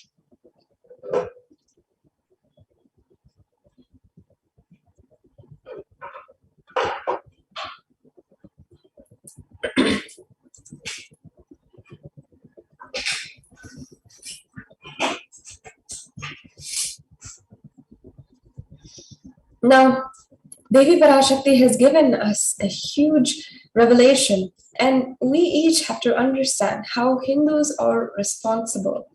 It's not just that have inherited one of the greatest traditions, the greatest knowledge, the greatest arts, the greatest political system or judiciary system, but it is therefore our responsibility to ensure that this is protected today, and that we have a hope for this being safeguarded for the future.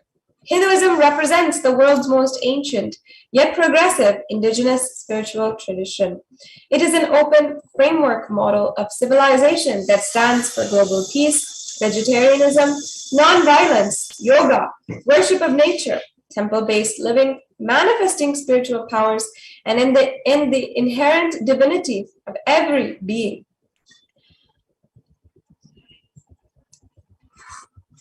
The Hindu nations were ecosystems where more and more enlightened beings could be produced, so that enlightened civilization could be kept alive and its great gifts shared with the world.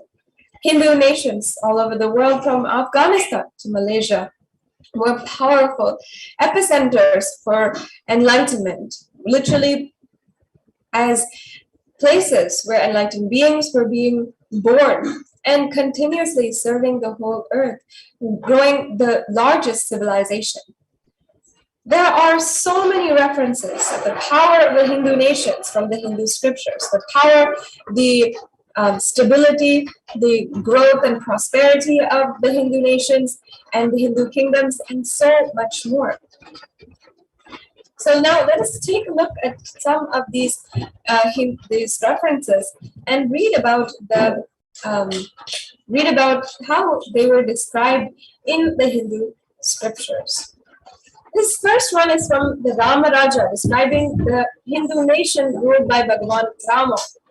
Valmiki Ramayana had written this, and this is from the Yuddha Kanda, chapter 128, where it says, "There were no widows to lament, nor was there any danger from the wild animals, nor any fear born of diseases. The world was bereft of thieves and robberies.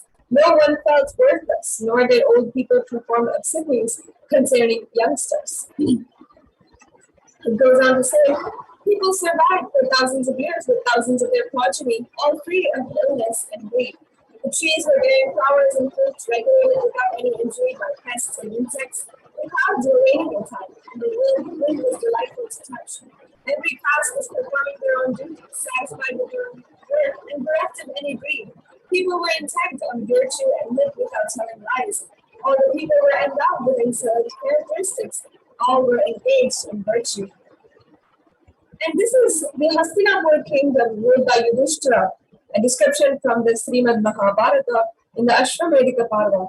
Devas granted rains to fulfill all wants. The world became free of disease. There was no hunger or thirst. There was no mental suffering. Those without livelihood were given livelihood. And there was an abundance all around. There was no worldly desires left for anyone. And there was no cause for fear either. Happiness on earth was in fact greater than even the heavens. This goes to show how great the Hindu civilization was. It is literally a place with so much knowledge. And Hindu nations have and has so much to contribute to the world in every field, whether it is enlightenment, health, medicine, art, science, technology, aviation, dance and music, clothes and jewelry, social system, political system, judicial system, or legal system. The Hindu nations have so much to offer to the world. And now let's take a look at why we are experiencing that today. Hindus are losing more and more. Hindus are actually the fastest dying religion in the world. And we're seeing in the countries that were once Hindu nations, the population of Hindus is dwindling. So let's take a look at the destruction of Hindu civilization. This is normally explained to be in three phases. The first phase is the Islamic invasions. The Mohammedan conquest of India is probably the bloodiest story in history. This is a quote from Will Durant. The Islamic historians and scholars have recorded with great glee and pride the slaughter of Hindus, forced conversions, abduction of temple carried out by the warriors of Islam during the 1800 AD to 1700 AD. Millions of Hindus were converted to Islam by sword during this period. Millions more were raped and murdered in this number. You're going to be seeing a couple of extremely horrific portrayals of what the Islamic invasions had done in the to Hindu people and to the Hindu civilization. And the Islamic invasion was known for brute destruction, for coming and literally barbarically destroying temples, looting, as well as enslaving, physically destroying, raping, and murdering, massacring masses of people. And also, in another quote from in another description, which was recorded by Abdullah Wasaf, who described describing the Islamic law prescribed for Hindus as conveyed to Aladdin Khilji by his Qazi or legal advisor. He said that Hindus are like mud. If silver is demanded from them, they must, with greatest humility, offer gold. If a Mohammedan desires to spit in a Hindu's mouth, the Hindu should open it wide for the purpose. God created the Hindus to be slaves of Mohammedans. The Prophet hath ordained that. If the Hindus do not accept Islam, they should be imprisoned, tortured, and finally put to death, and their property confiscated. To keep the Hindus in abasement is especially a religious duty, because they are most inveterate enemies of the Prophet.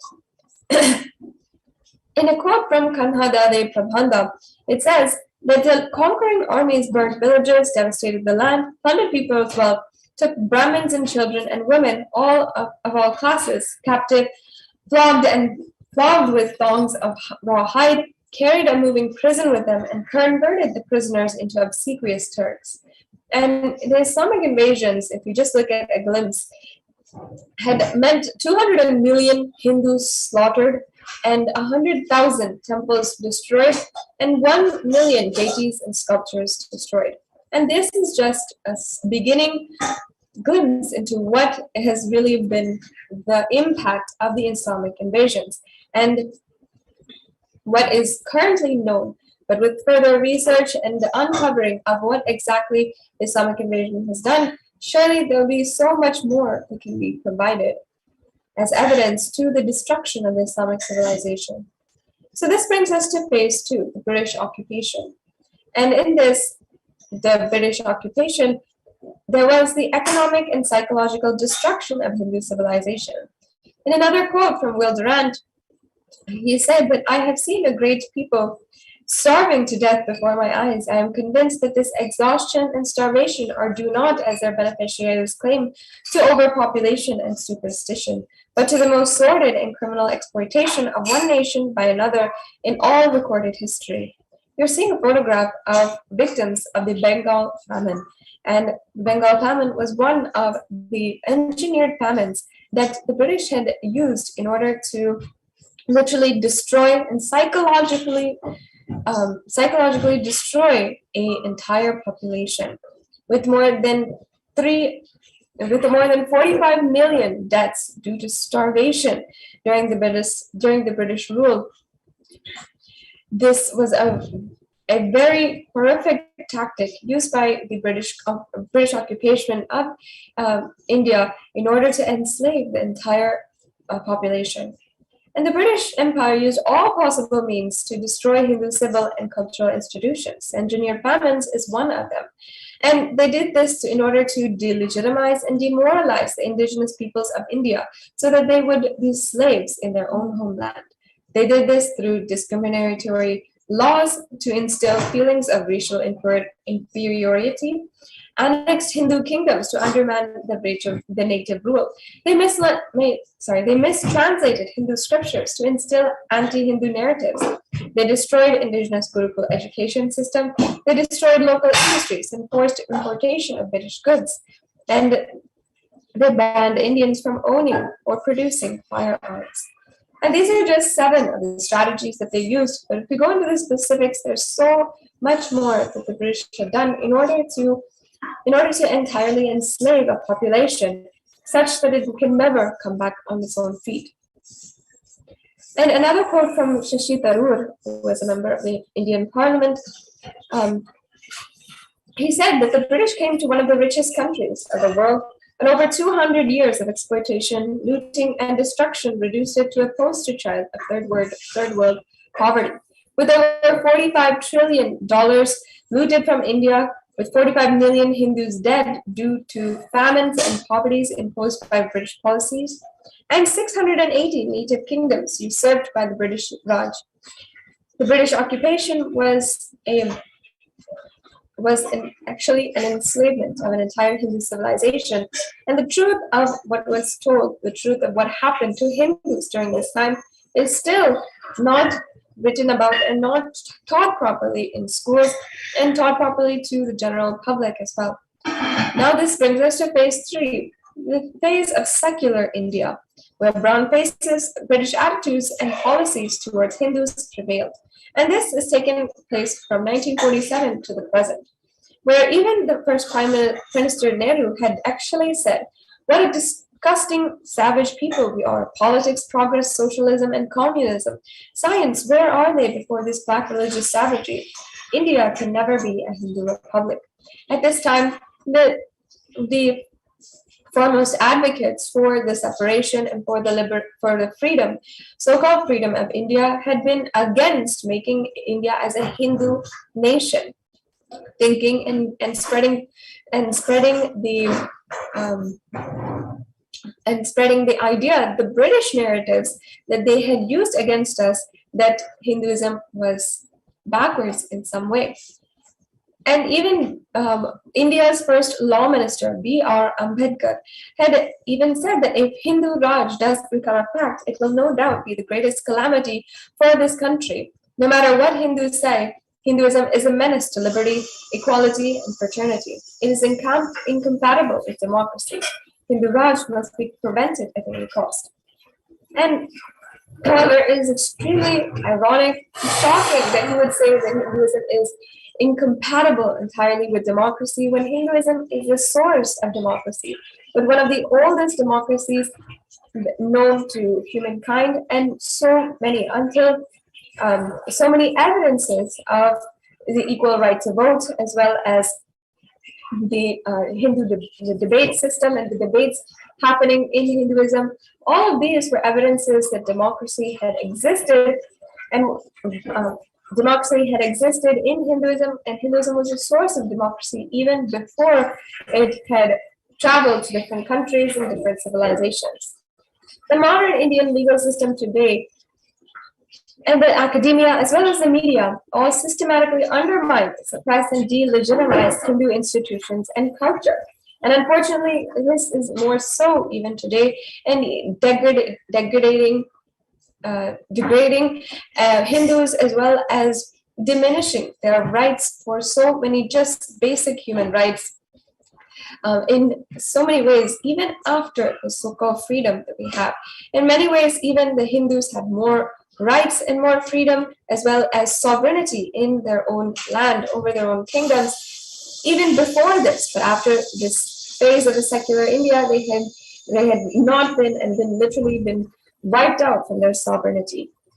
So including India's constitution established governmental control and taxation over Hindu temples is one of the ways which the entire government structure had taken control and marginalized Hindus, ensuring that they could not stand up and live as they once were, as a Hindu civilization.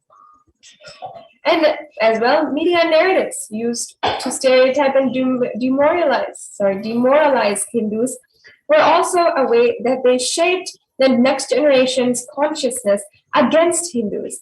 Bollywood and other mainstream media outlets consistently portray Hindu gods as cartoonish, dishonest, corrupt, and sex fiends in a manner similar to British imperial propaganda. Take the examples of these photographs. As you can see, the photographs, as well as the characters, their expressions, everything is characterizing the ancient Hindu sampradayas and abusing Hindu sentiments, and exactly a replica of British imperial propaganda against Hindus.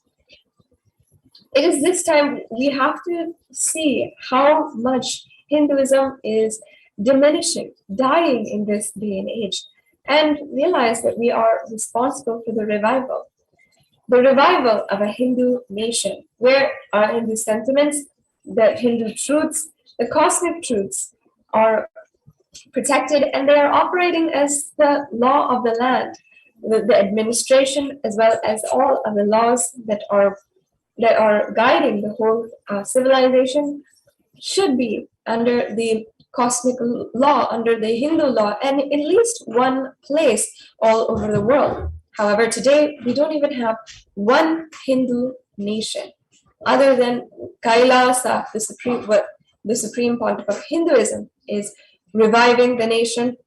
There's no other Hindu nation. This was a grand vision presented to humanity by the Supreme Pontiff of Hinduism, where Swamiji beautifully said that during the time of the Mahabharata, we Hindus had 56 deshas or countries, 200 states, 1700 samsthanas or provinces, and 10,000 sampradayas, traditions. In all 56, we Hindus are persecuted. And now we have lost all 56. The last one to fall is Nepal. Swamiji declares, I am the collective voice of all the persecuted Hindus. I will revive and rebuild a Hindu nation, built on Vedagamic principles as a refuge for practicing and aspiring Hindus, a safe haven for all persecuted Hindus. Even until today, persecution against Hinduism and Hindus is happening in countries all over the world, in countries that were once grand, glorious Hindu nations, and who had literally been able to see the glory of the Hindu civilization, are today still being targeted and persecuted in these very countries. This revival of KAILASA, the Hindu nation, is reviving this whole life of enlightened civilization and all the great things it has to offer to the world, bringing legitimacy to all the offerings Sanatana Hindu Dharma, and sharing it with the whole world is the purpose of this KAILASA, the Hindu nation. And Hindus all over the world must understand the need for KAILASA right now.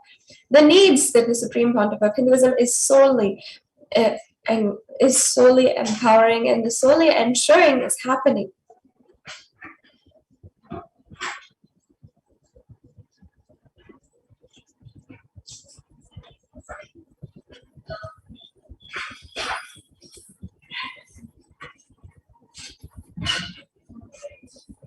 So the administration of KAILASA is also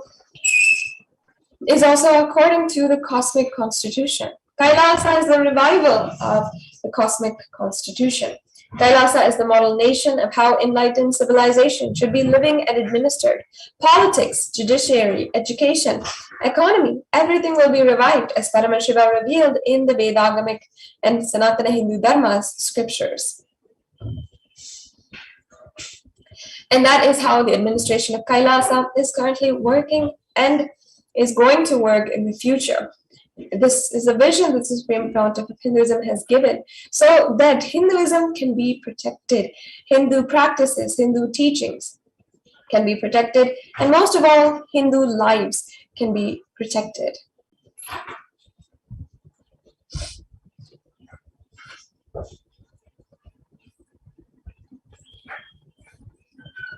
Being one of the most persecuted civilizations, today Hinduism is on the brink of extinction, such that the next generation may know about Hinduism only through history books. We have to all ask ourselves at this time, what can we do to stand up for Hindu civilization and all that it has to offer to the world?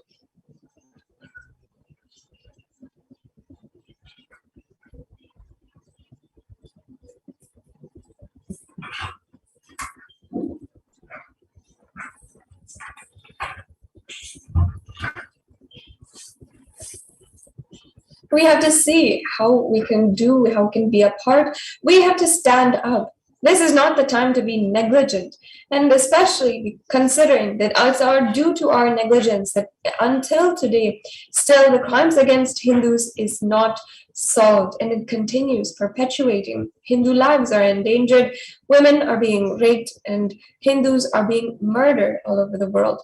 This is the time that we must reclaim our Hindu identity, that we must realize what it means to be Hindu and what our responsibility in this world really is.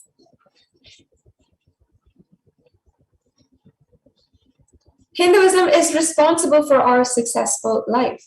Today, if you are happy, if you're healthy, wealthy, rich and successful, peaceful and respectable, having a stable family, having a best health, please understand that Hinduism is responsible. The Hindu identity is responsible, and Hindu scriptures are responsible. It is the Hindu scriptures which gave us the best mental setup, all the best things we Hindus have. Hindu scriptures are responsible. And many of you might not even realize, might not even know that Hindus are the most educated religious group outside of India and other countries, in most countries, and especially in the United States. It has already been well established that Hindus are the most educated religious group. And you can even see in our culture and in our tradition how many of us aspire, and how many Hindu names are continuously marked in the top ranks of the topmost universities in America, in the United States of America. And today, even in Hindu communities, our divorce rate is the least comparable to all of the other ethnicities and religious backgrounds. Hindus are the richest and most successful ethnic community, and Hindus have the Hindu scriptures to owe to that. The Hindu lifestyle, our enlightened masters had sacrificed so much and are responsible for this. They literally gave their lives for this, but yet we are not standing up in order to ensure that the next generation is able to enjoy from Hinduism just as we did. Hindu thought currents, the ideas of non-violence, the teachings of complete completion, all of these are responsible for our stability, our growth, and our success in life. And we are gifted this, we are inherited this science due to the thousands of years of our ancestors' sacrifice, and the sacrifice of the work of Hindu gurus today. In fact, many of you might not even know that Swami Vivekananda had been the one who had worked with Nikola Tesla and inspired Tesla in order to work for his mission today. And in order to build his company and his vision for Tesla, for energy saving methods today. And it was Hindu gurus who brought ideas of spirituality, peace, and who had been on the frontiers of human psychology and our understandings of the mind and our psyche in America as well. And in this way, Hindus have led the whole world in so many different fields, and even had known the sciences that we all understand in modern science as an attribute to Western sources, but Hinduism has had evidence that it has known these sciences, including gravity, including medicine, including the laws of the cosmos and the gravitational forces, the electromagnetic forces, everything. Hinduism has evidence to have understood this far beyond thousands of years before the European historians and the European historians have recorded their own history. But we do not even understand this. We don't even tell our Hindu history in the right way. Our textbooks are not even sharing the right story. And it is not just the anti-Hindu elements who are attacking, who are brutal and raping, and who are violently ensuring that Hindus are being eliminated, but it is the responsible Hindus being inactive, which is perpetuating the problem, which is ensuring that Hinduism is destroyed. We have to take responsibility for Hinduism and let all Hindus all over the world reclaim our Hindu identity.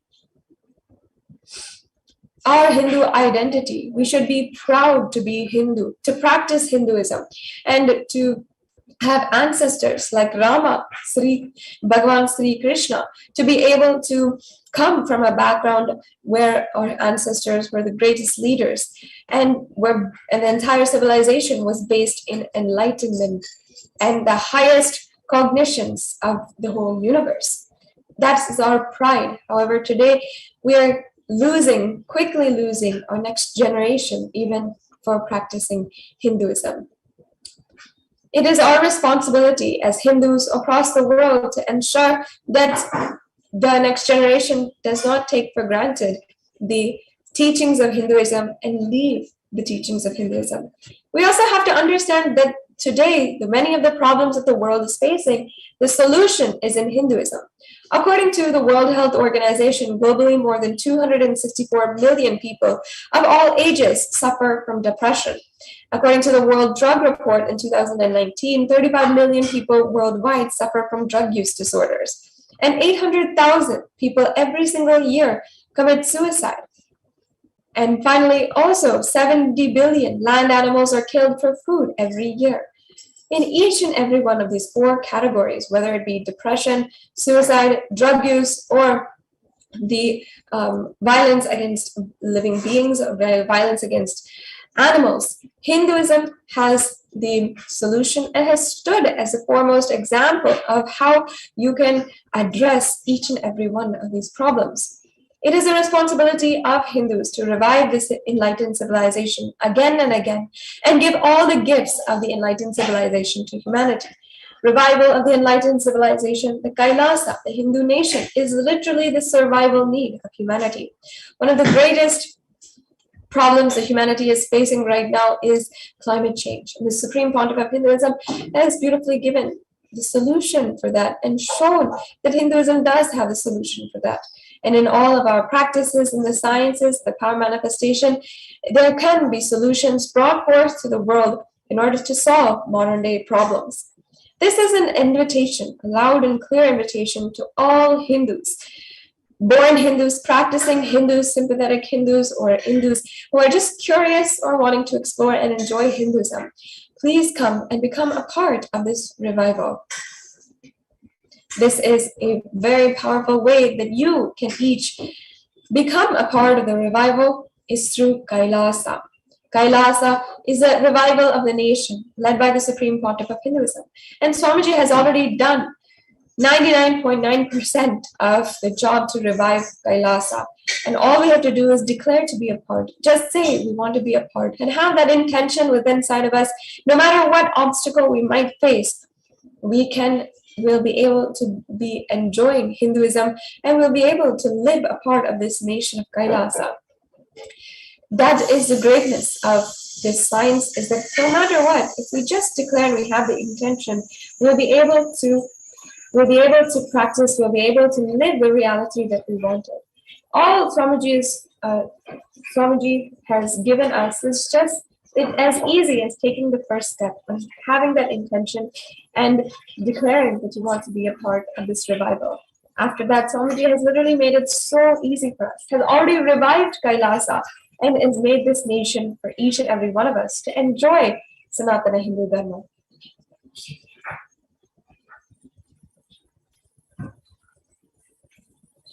You can become a part of this revival today. First, by standing up, you can become a part through the digital means.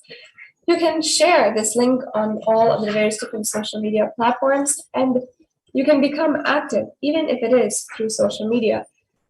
And you can like, share, subscribe, and follow, become a part, become a member of KAILASA's Nithyananda Hindu YouTube channel, and become a part of this large, huge digital nation that Swamiji has made.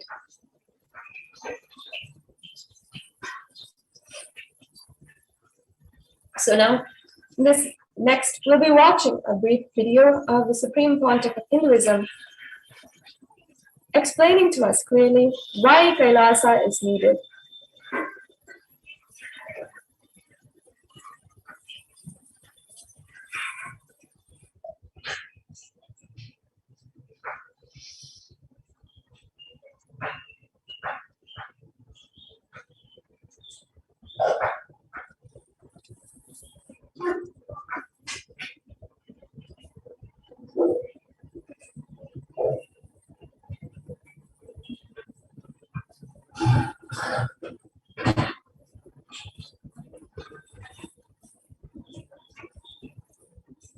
I have incorporated this Kailasa, nation without borders. Kailasa, nation without borders. In a way, I can say whole universe is the Kailasa.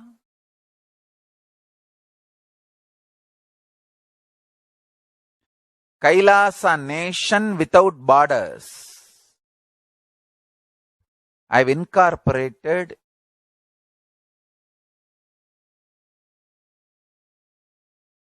in multiple countries. Each Kailasa will function in their own countries as per that country's law, within that country's law.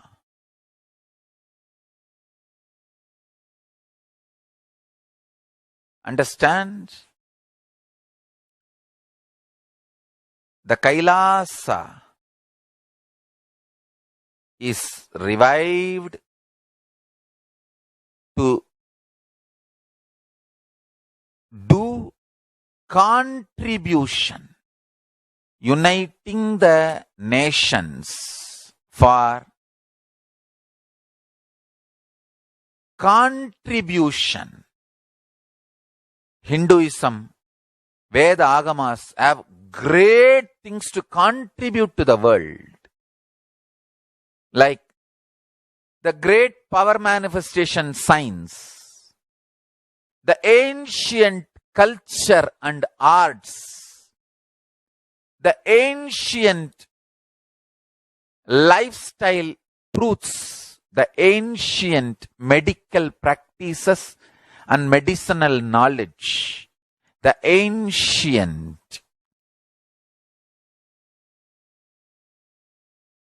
indigenous cultural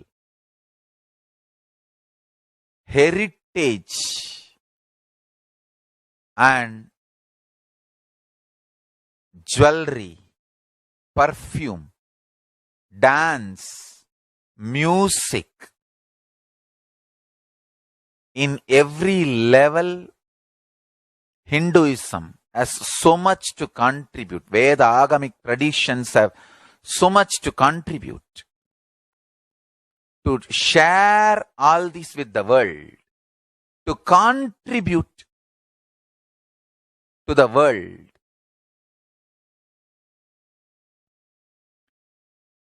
Hindus need to tell the world what they are contributing in every level. The brand of Hinduism itself is enriching and empowering and enlightening. Hinduism is all about enlightening the world. Empowering, enlightening, enriching the world. Contributing.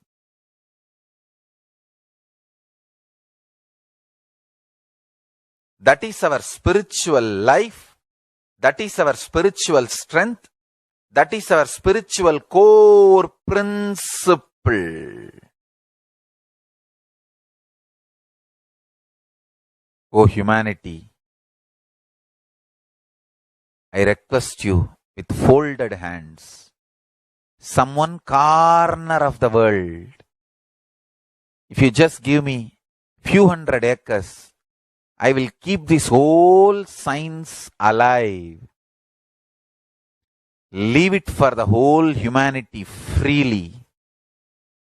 Fortunately, Paramashiva has given me the power to decode all this Hindu medicinal system, Hindu judiciary system, Hindu social law and order system, Hindu power manifestation system, Hindu mental sciences system, Hindu yogic sciences, the sciences of Hindu biology, Hindu physics, Hindu psychology, Hindu physiology, Hindu chemistry, all this Paramashiva has given me the power to decode. Whatever the remaining scriptures are available with the humanity, Paramashiva has blessed me, and I have collected, not only I have collected and organized, I can decode this whole science can be kept alive in any one corner of the world. Just few hundred acres are given for me to live peacefully and exist peacefully. I can store this whole thing alive and contribute it to humanity. Humanity can become better and better and better. I can make the planet Earth so much better place to live. I am here to contribute, and I will continue to contribute.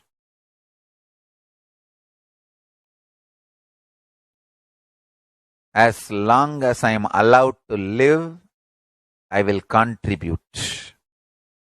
I have collected all the remaining available scriptures, maybe 2 crore books.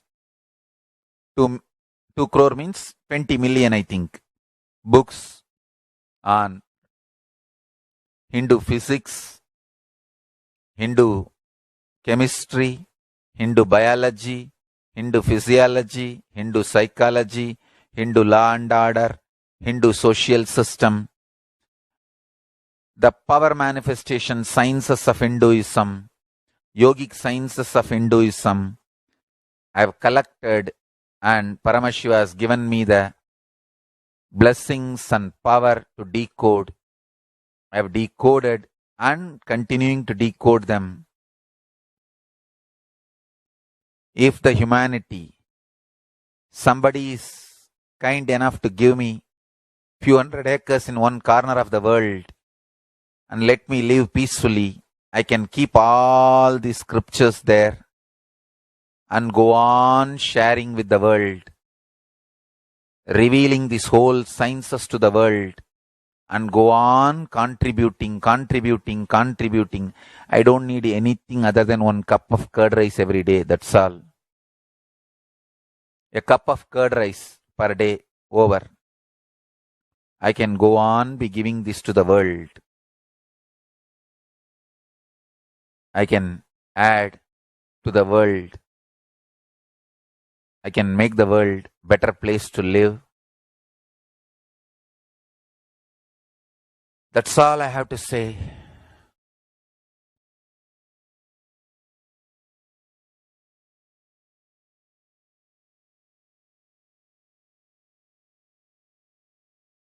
Thousands of medicines are described detail in ancient Siddha and Ayurvedic scriptures. Paramashiva has given me the power to decode them, read them, and properly translate and map them to the modern day human language. And I am ready to work 20 hours a day. I just need few hundred acres where I can sit peacefully and keep this library, run a Gurukul where thousands of people can learn this and share it with the world. Understand?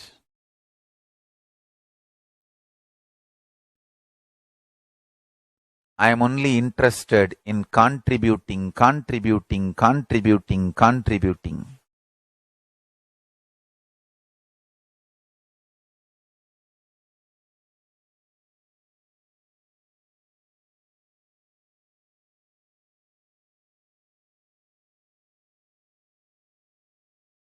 If we can decode all this great knowledge, whole world can prosper from this knowledge. Whole world can enjoy from this knowledge. If I prosper, I will only create a university. I will not create anything else. If the Hindus prosper, they will only create education institutions. Because Hinduism is all about giving, contributing. If I prosper, I'll create university, that's all. Kailasa is all about university to decode the ancient sciences and share with the world. Understand? Every day I am sitting and going on decoding, writing notes on my books and writing details on my books. Whether it is making human beings manifest powers, and I have also now started downloading and decoding the science of making animals manifest powers. Whether making people manifest powers or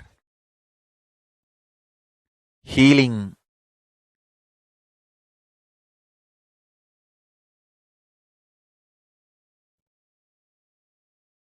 in every level, life is all about contribution, contribution, contribution.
Yeah.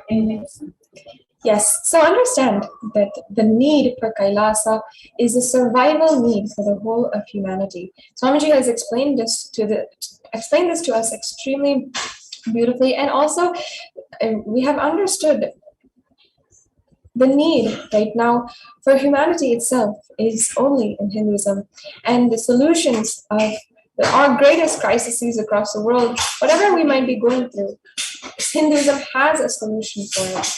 Swamiji is not only just telling, but time and time again and again, coming for satsangs, coming for discourses, and ensuring, empowering that this is happening, that the revival of Kailasa is happening, and continuously speaking about it.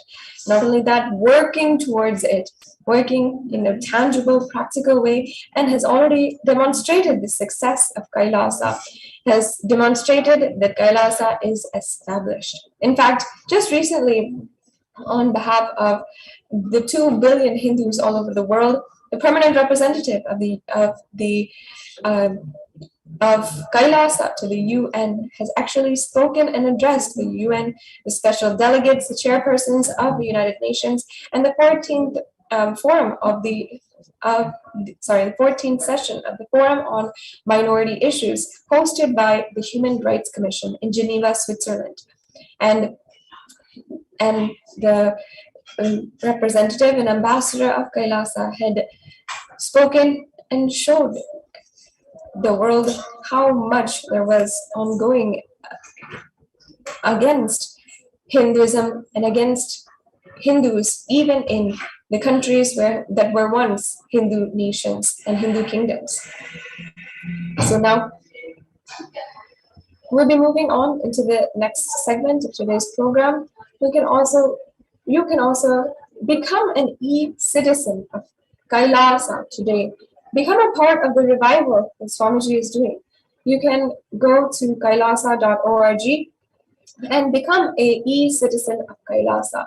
Register for your e-passport and you'll be able to be a part, enjoy the various services of KAILASA from wherever you are. So become a part of KAILASA, register for your e-passport, and you can sign up at kailasa.org and you can become a part, you can be an e-citizen of KAILASA.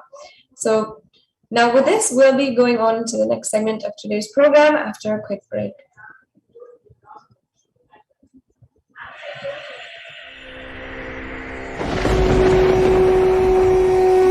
Ultimate divine descends in human body and expresses its extraordinary powers and experiences playfully.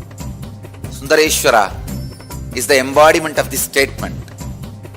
He is not Shiva as you understand, sitting in the Himalayas, frozen in the ice, in Samadhi. Sundareshwara is an artist with tremendous heart, ready to listen to human sufferings, ready to bend for human emotions. The one and only thing you need to obtain His grace is simple feeling connection. That's all. He bends for anybody, to any level.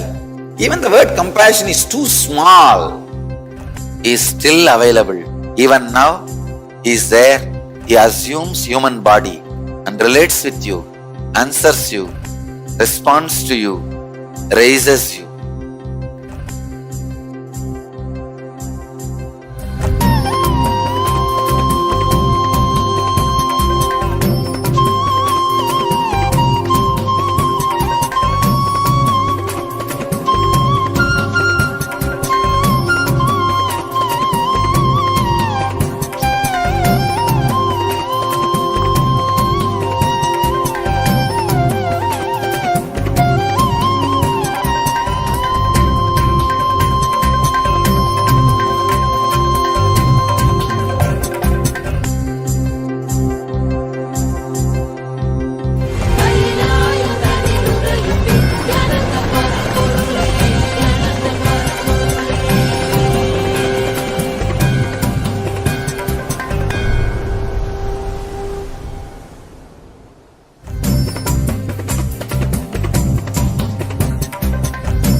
I don't know, I was lost.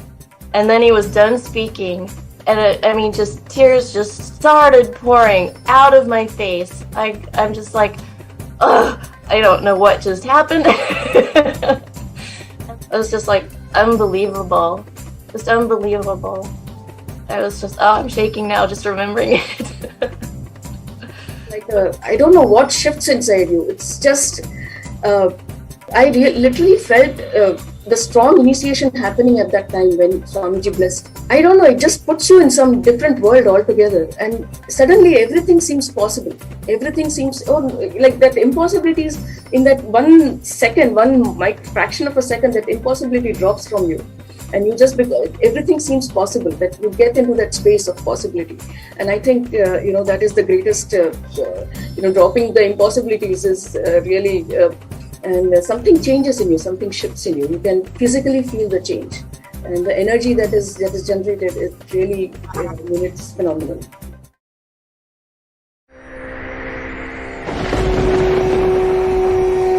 The ultimate divine descends in human body and expresses its extraordinary powers and experiences playfully.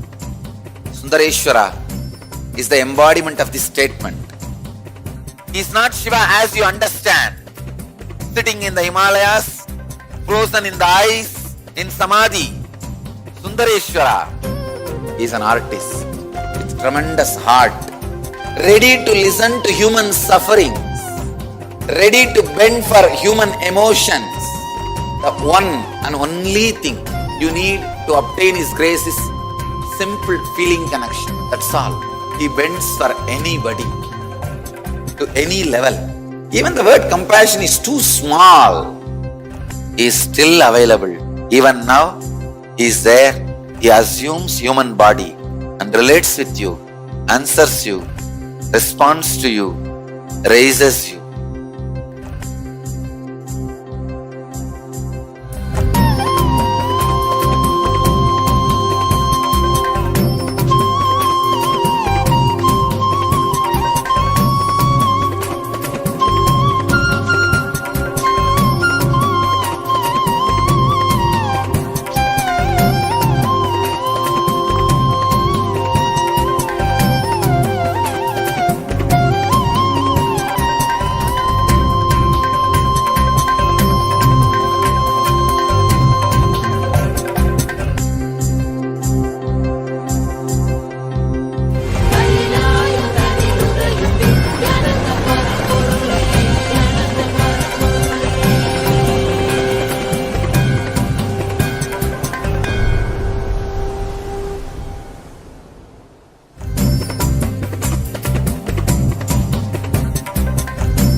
I don't know, I was lost. And then he was done speaking, and just tears just started pouring out of my face. I'm just like, ugh, I don't know what just happened. It was just like unbelievable, just unbelievable. I was just, I'm shaking now just remembering it.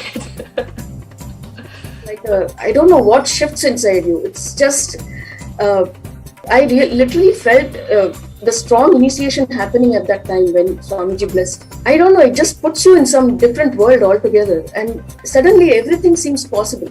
Everything seems, like that impossibilities in that 1 second, fraction of a second, that impossibility drops from you. And you just, everything seems possible, that you get into that space of possibility. And I think, that is the greatest, dropping the impossibilities is really, and something changes in you, something shifts in you. You can physically feel the change. And the energy that is generated is really, it's phenomenal.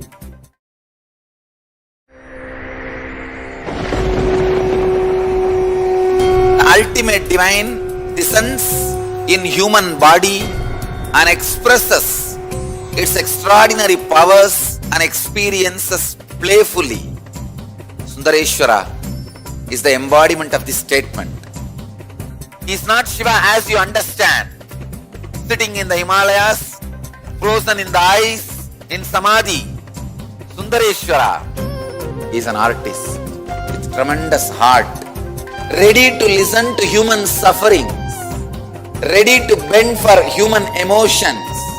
The one and only thing you need to obtain His grace is simple feeling connection. That's all. He bends for anybody, to any level. Even the word compassion is too small. He is still available. Even now, He is there. He assumes human body and relates with you, answers you, responds to you, raises you.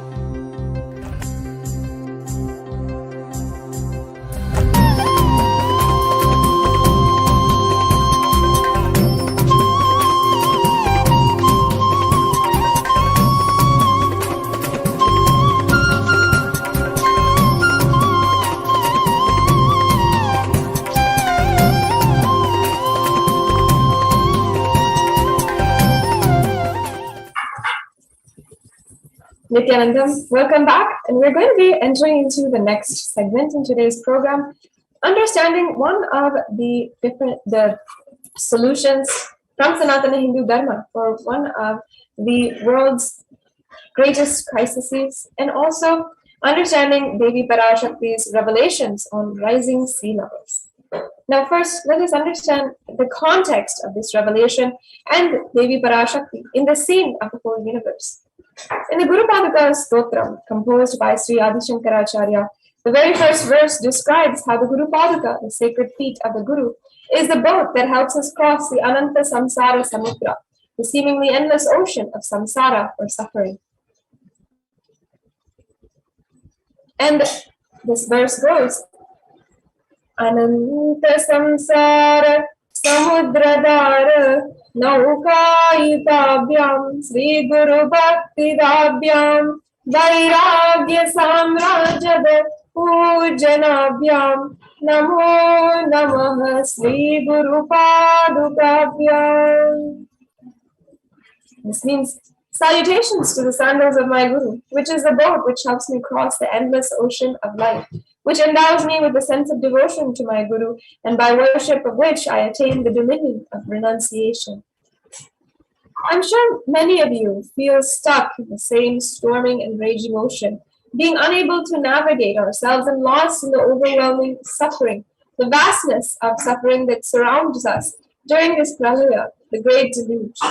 Our loved ones are dying due to the pandemic in many places, with the new variant being spread at extremely alarming rates, our homes being destroyed due to the natural disasters, social institutions crumbling, and the whole humanity is in a desperate and dire need of hope.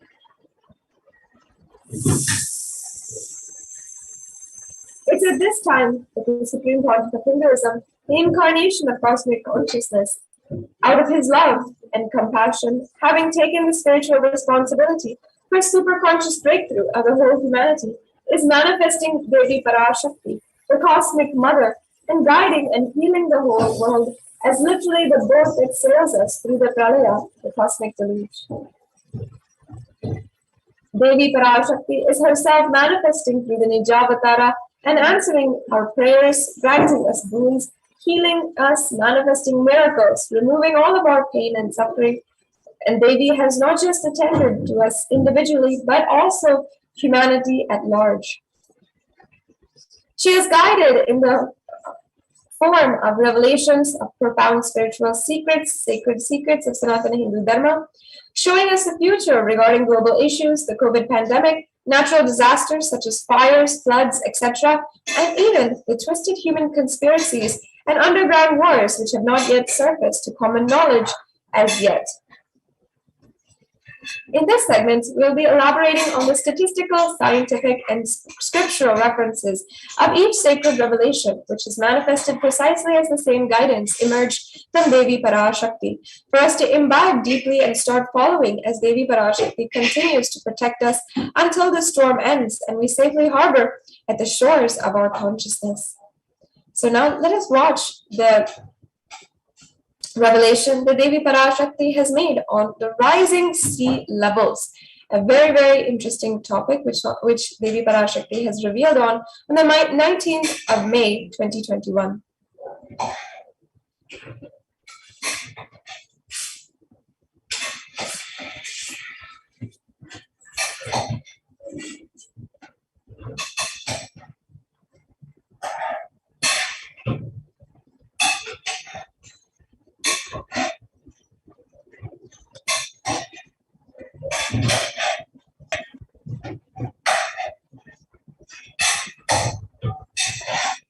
Om Andreas கல் மூன்றாம் உலகப் போரிலிருந்து தப்பிக்க எந்நாடு பாதுகாப்பென்று கேட்கின்றாய், கேட்டுக்கொள் சொல்வதை எல்லாம். மத்திய கிழக்கிலே போர், இந்தியாவில் corona கொடுந்தொற்று மற்றும் கடல் உயர் எழும்பல் எனும் மூன்றில் இருந்தும் காவல் கைலாசம் ஒன்றே. வாழ்விற்கு அதுவே நன்றே. முடிந்தால் வந்து சேர்ந்திடு. ஓம் ஓம்.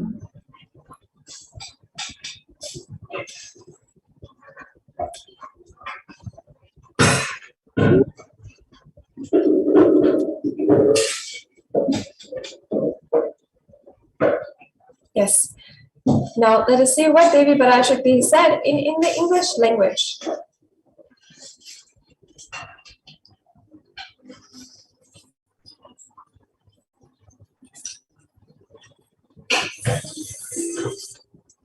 Devi Parashakti revealed, "You are asking which country is safe to escape from the Third World War. Listen to everything which is said: war in the Middle East, deadly corona in India, and rising sea levels. Protection from all these three is one, and only KAILASA. Only it is good for life. If possible, come and reach."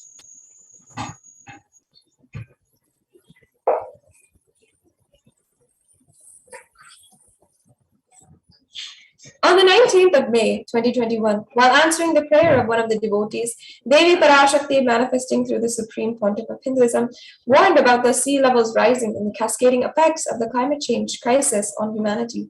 Exactly as Devi revealed, the very next day, on the 20th of May, 2021, the biggest ever iceberg broke, which was 70 times the size of Manhattan, posing a huge threat to humanity, causing the sea levels to drastically rise.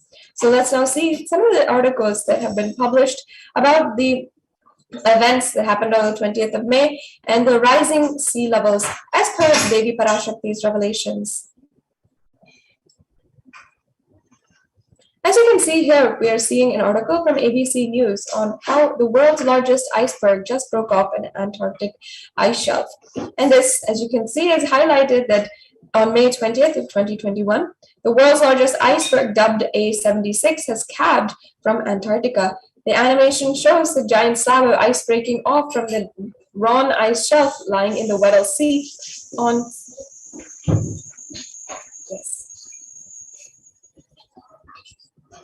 An enormous chunk of iceberg, bigger than Rhode Island, has broken off the Antarctic shelf, according to the European Space Agency. The floating mass covers more than 1,600 square miles, making it the largest iceberg in the world.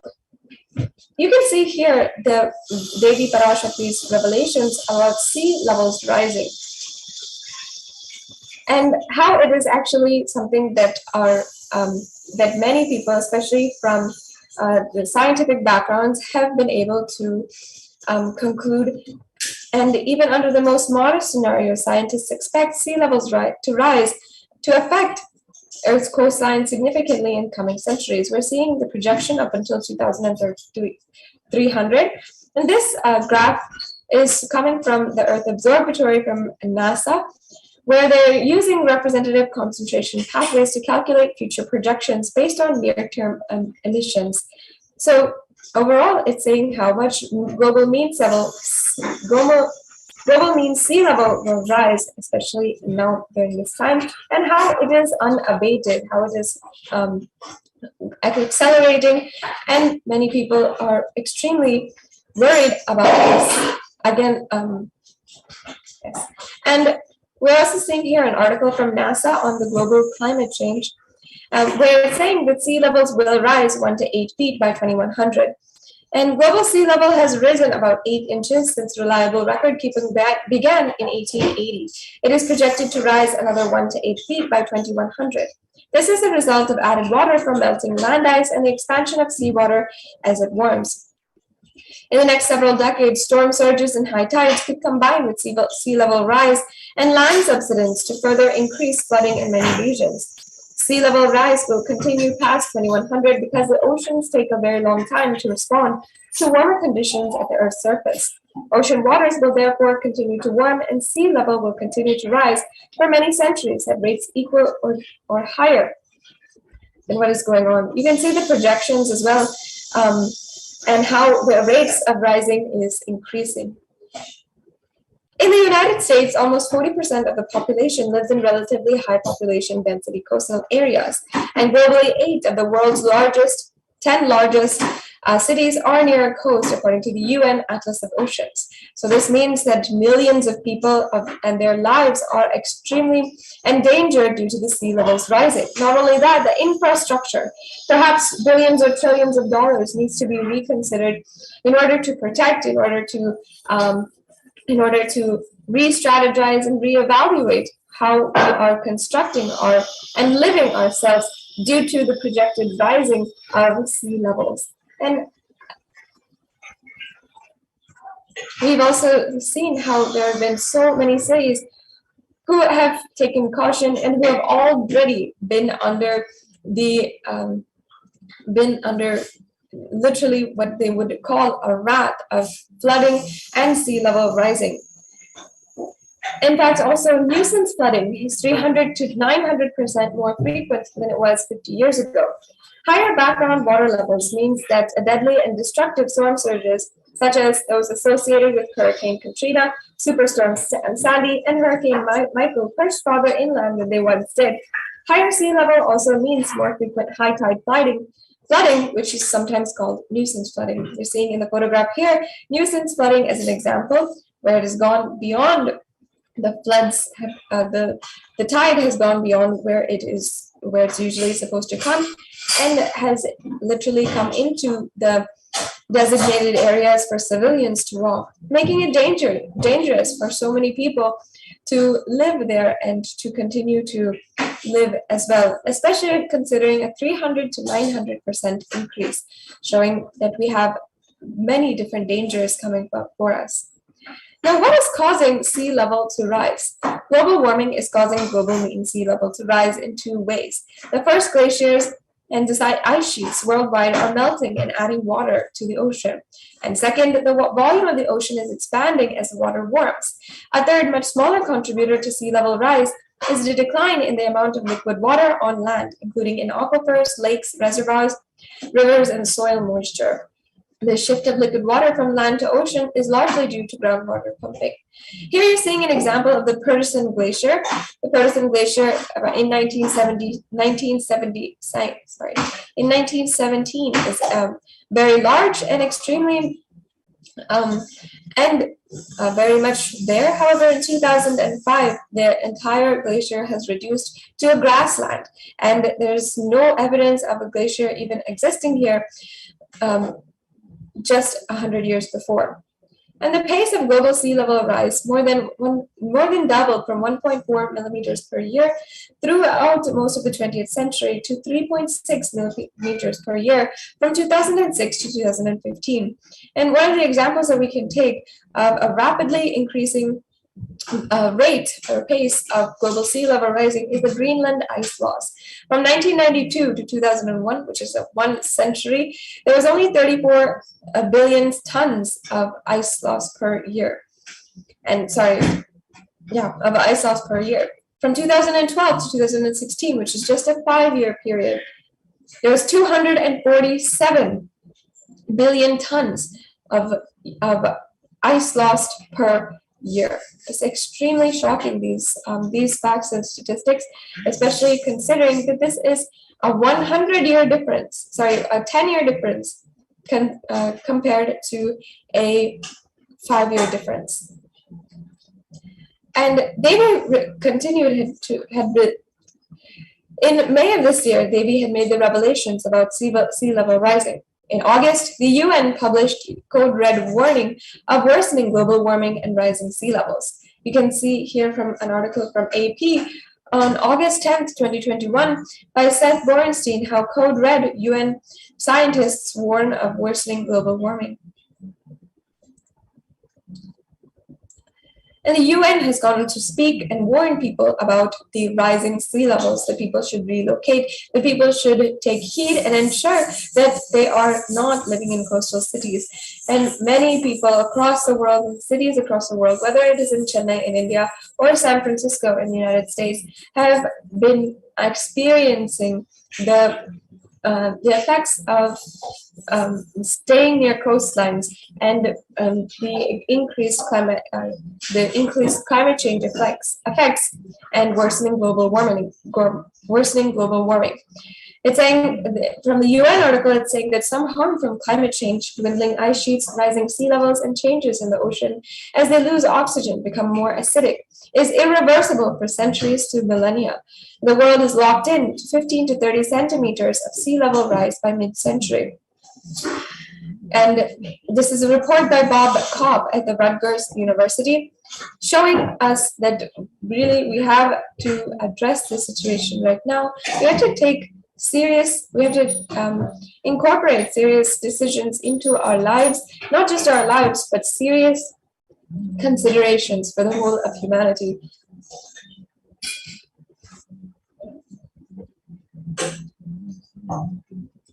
And not only has the UN warned, but also Devi Parashakti herself. Even if we significantly curb emissions in the coming decades, more than a third of the world's remaining glaciers will melt before the year 2100. When it comes to sea ice, 95% of the oldest and the thickest ice in the Arctic is already gone. You're seeing some of the status of the sea levels rising and the ice melting in the Arctic. Here you can see literally every single day there are chunks, large chunks of the ice that is just shifting off of the Antarctic shelves. You're seeing a picture of it here, where a huge shelf is just melting off and coming off of the mainland. And you're also seeing another picture of the melting ice in another Arctic location, where the ice is literally melting. The surface of the ice is literally becoming like sludge. So in this way, we're seeing how ice is melting at a drastic rate. And the people are also being affected by it. In an article from CNN, more than 150 people were still missing in German floods and unlikely to be found. This was published in July 22nd, showing us the cascading effects of sea level rising, where the sea level is affecting the floods that are ongoing in cities across the world, that is making it absolutely inhabitable and uprooting people from their homes, which they might have been living in for generations.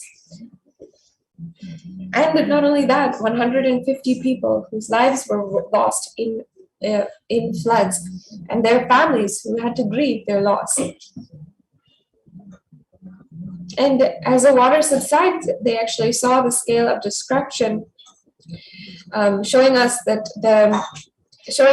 the houses were completely obliterated. We can see that the side of the wall of the house is absolutely gone. And not only that, the scientists, professionals who are looking, and the experts are just stunned. They're not able to give a solution. They're not able to guide humanity. They're not able to see what is the right way to go forward. In an article by Science, you can see here, it's saying that Europe's deadly floods leave scientists stunned, and the climate crisis made deadly German floods up to 9 times more likely. This is both reputable articles where it's showing the study and reinforces the hard evidence that carbon emissions are the main cause of worsening extreme weather. And this article shows the record-shattering rainfall that caused deadly flooding across Germany. So these are all the effects of sea level rising and also global warming. And Devi Parashakti had warned us of this in May of this year, warned the whole world what is going to go through. Now let us watch a video of the Supreme Pontiff of Hinduism speaking on non-violence, how non-violence can heal the Mother Earth, especially when we relate with such deep gratitude to Mother Earth, friendliness, love. We are showered with her compassion. Now, because of exploiting resources, so many of us have continuously not been able to, are facing literally the wrath of Mother Earth with all the natural disasters. But with just an idea of non-violence, we can heal Mother Earth and have a beautiful environment. Now let's watch the Supreme Pontiff of Hinduism giving us a deeper understanding about this.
The human beings have become so distant from the real life are ready to explore things.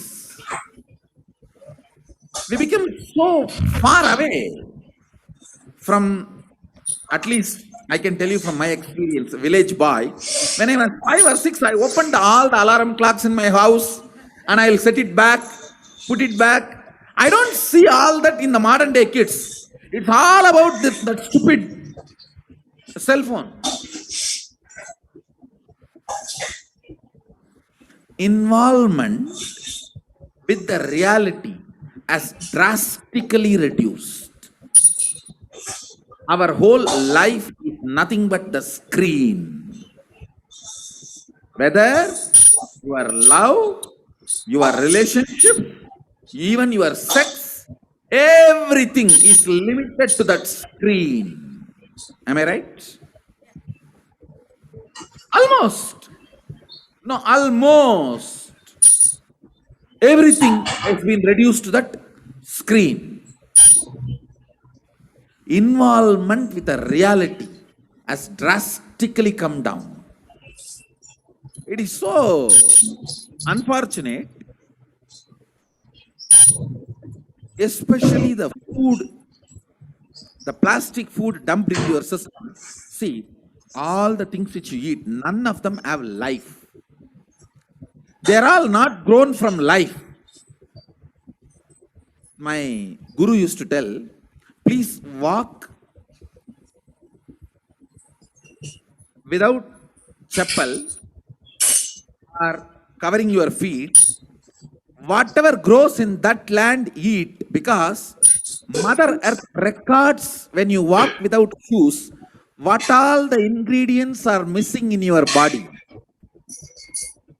She records what you need for your body, nutrients or vitamins, whatever. Whatever is missing in your body, she produces in that food which grows in that land. And eat that and live. It is too mind-boggling concept. I tell you, only after I started doing it, I realized you don't need any external medicine if you know to live with the nature.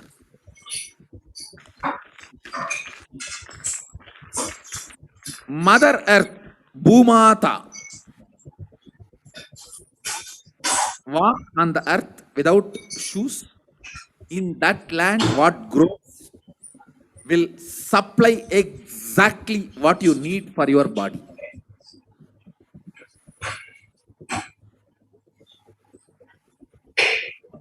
Looks too difficult to believe. But after I started doing that, I realized it. Your body does not need any other medicine, anything else. Actually, maybe 2 years before, due to this continuous classes, day and night, and the night time, the web-based programs for the outside India, all these, my whole eating habits have gone chaos, and no question of rest. It became like a too much on the system. So I had some stomach issues. I remembered my guru telling this, walk on the earth and what grows eat. So I started walking without chappal for a few days. Suddenly I saw in my courtyard a new plant coming up, no seed, nothing coming up. I was wondering what is it? How come suddenly? Between the rocks, actually, between the rocks, new plant coming up. And one of the devotee Ayurvedic doctor, he said, Swamiji, if you can get this plant and add it in your food, your stomach will be completely healed. I said, where to get? When he walked into the courtyard, he said, this is the plant. This is the plant. And throughout the campus we searched, we did not find another one. Nobody knows from where the seed has come, from where the plant has come. Understand, it is not that just for me, miraculously nature is doing. It is the nature's life. I was ready to play with it, so she showed the miracles to me. Anybody willing to play with her, she shows her miracles to you. Nature is miraculous. If you are ready to play, she shows it. She demonstrates her love, her care. If we go back to the food with life, our life also will start more interacting, more alive, more vibrant, more overflowing.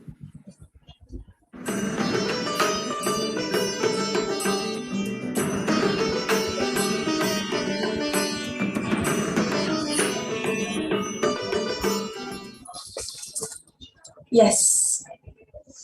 So the Supreme Pontiff of Hinduism has beautifully explained this science, how non-violence can literally heal Mother Earth. This is a practice that you can implement in your daily lives.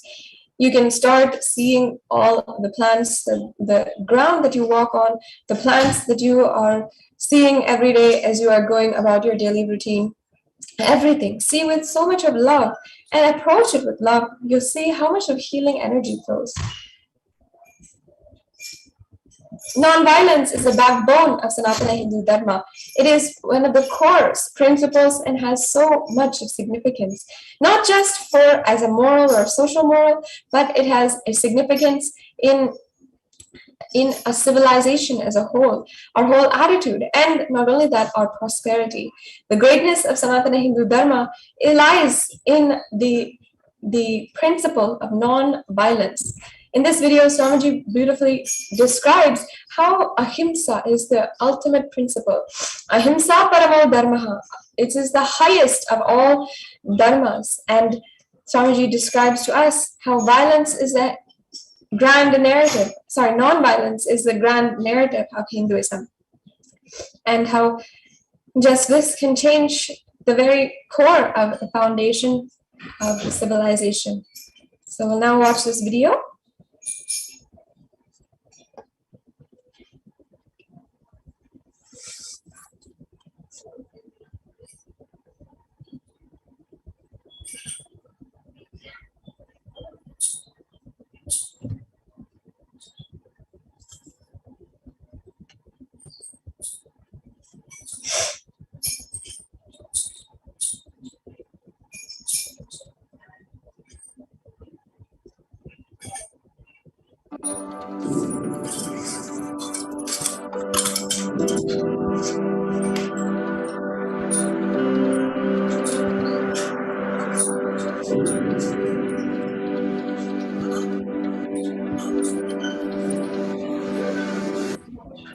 We often believe that exacting revenge is a form of emotional relief and that getting retribution will help us feel better. Especially this modern day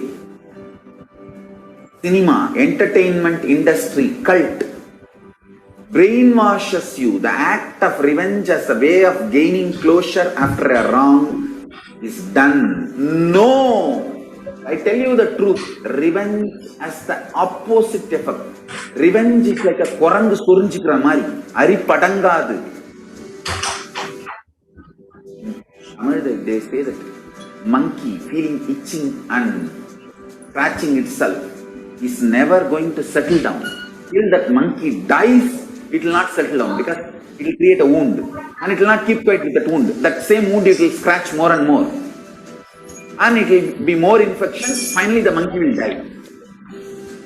Orangu sorinjikittadum, nama violence la vidaradum onnu. Understand? Mass media, cult, entertainment industry, TV and cinema, cult is brainwashing you, telling that revenge is heroism, violence is heroism. No, it's not. Non-violence is heroism. I tell you, in every level, non-violence as a strategy. Because you see, non-violence makes you realize more and more oneness. It strengthens the oneness. Oneness strengthens the non-violence and non-violence strengthens the oneness. You need to understand the context. Only then you will understand how this non-violence can be a successful strategy. If you miss one or two components, do it out of wrong context, it will become a mess. It will become a laziness and non-involvement. Laziness and non-involvement is not non-violence. Don't use non-violence brand and tag to justify your non-involvement and laziness. No. That's what Arjuna was trying to do in the Arjuna Vishada Yoga. He was telling Krishna, oh, why should I kill people? Why should I kill people? Let me go away and become a sannyasi. This fellow, when he went to do tapas in the forest also, he got married to a girl. Every time this fellow goes for tapas, whether he brings boons or not, he brings girls. Alright, no disrespect to Arjuna, is incarnation of Nara and Narayana. So no disrespect to Arjuna. Non-violence should not be misconstrued or should not be used to portray your non-involvement and laziness, tiredness and boredom. Hinduism is actively enriched. The world will become a great place. Not only we are non-violent tradition, we believe in consciousness. We have signs of consciousness, raising the quality of the humanity. We believe in it, we spread it, we live it. We believe, live, believe. Let us all understand non-violence needs to be actively lived, be lived, believed and actively enriched. Actively enriched. All I wanted all of you to know what Hindus miss Sri Kailasa should do. Do Tyaga, to tell the world actively, enrich the world actively about Hinduism. Ahimsa paramo dharmaha. Ahimsa is the highest value as per Hinduism. Ahimsa paramo dharmaha. That is the grand narrative of Hinduism. Non-violence, grand narrative of Hinduism. We need to tell that grand narrative to the whole world. Actively. Actively we need to tell that grand narrative to the whole world. Ahimsa paramo dharmaha. Tyaga. Non-violence. Unclutching. All these are not inactive, tamasic, inertia, lazy, tired, bored, withdrawn lifestyle. Non-violence means not only you will be non-violent, ahimsa, established in ahimsa, you will actively practice ahimsa and enrich everyone to live ahimsa. You will create an ecosystem where ahimsa can be practiced with integrity. Understand? All the infrastructure needed to keep the non-violence ahimsa alive. Media. Media is the non-violent way of reaching out to people and telling the real truths and facts. Yes. Like media, education mechanisms, everything should be actively filled with the truths, ideas about non-violence, yaga, spiritual strength, powerful cognitions, all these great truths. Listen. Again and again and again, many are trying to harass me through the social media and all other way, saying that, oh, you are teaching constantly non-violence, ahimsa, peace. Don't you see you are making Hindus weaker and weaker? Understand? If Hindus listen to what I am saying sincerely, they will understand I am trying to make them really stronger. Understand? Strength is intelligent way of existing.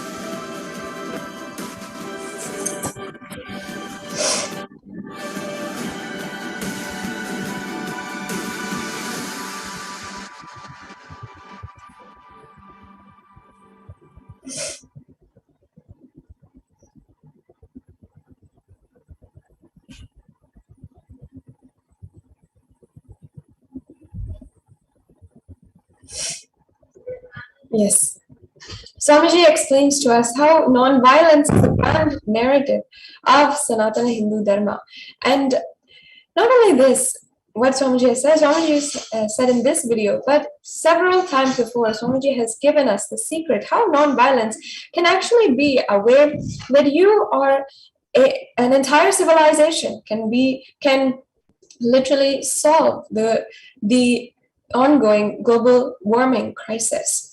In fact, Swamiji has explained that just the reincarnation theory, just that cognition inbuilt inside of every single Hindu has been the root of our civilization and has ensured that we are the most non-violent, the most sustainable ecosystem towards the environment. And we have the best green and most environmentally friendly practices that are considered comparable to any other civilization. And this, how this actually is just because of our cognitions that we have. Because of our cognitions, we are able to see all of the environment as well as the animals, everything as a living being. And whether it is this or even our practice of vegetarian and Hindus making up the largest percentage of vegetarians across the world, we are fundamentally contributing and ensuring that the Earth, the planet Earth, is able to survive. It does not go in any kind of crisis for thousands of years. That is how the solution is there in Hinduism. And because of the Supreme Pontiff of Hinduism and his immense amount of work, we have seen how much we have been able to revive this science. Swamiji is working continuously in order to revive these solutions and give them as a gift to humanity in order to save the earth and save humanity right now, especially during these times. Across the world, we are facing a huge amount of pralaya. Pralaya is a term that is from our ancient Hindu scriptures. And actually, it also has a tie in what Devi Parashakti revealed on May 19th of this year. The pralaya is characterized even by floods. In fact, in the time of Vaivasvata Manu, it is said in the Bhagavatam that the fish, the Meenavatar, Vishnu, had warned Shraddha that there was going to be a time when the floods come in this day and age. Just as Vishnu had warned Vaivasvata Manu in this day and age, Devi Parashakti has warned each and every one of us about the sea levels rising, and each and every one of us must take heed at this time. In fact, there was this warning that Manu had taken in order to build a boat. and ensure that all the living beings and all of the animals, all the seeds, the agricultural seeds, everything is safeguarded and kept so that human civilization can be safeguarded in order to survive the huge amount of floods. And we've seen in this previous segment how the floods have been literally terrorizing people across the world. And even after the events happening in July as well, even recently up till a day or two ago, just a week back, we've heard the extremely shocking stories of people who have been evacuating their homes, a huge exodus out of even Chennai, and people who have been trying to leave the coastal cities because of the scares, the calamities at hand, especially the stake and risk in living in a coastal city. And all due to the sea levels rising and the global warming. And in our Puranas, we have seen this happen at least so many times, pralayas after pralayas, where sea level has risen, where Earth has dramatically changed, where human civilization has been entirely wiped out from the planet Earth. But it was Paramashiva who came down and ensured the survival of the entire civilization, ensured the survival of life on planet Earth, and restored life, building the civilization back. And just like that, the references in our Puranas today, Paramashiva is indeed back and helping each and every one of us, guiding each and every one of us, and safeguarding us through Kailasa. Swamiji beautifully says that Kailasa is the reservoir, the safeguard, and the safekeeper of all of the sciences of Sanatana Hindu Dharma for today. It is the safe bank, the reserve bank for Sanatana Hindu Dharma. And it is literally safeguarding everything as a huge destruction is going on.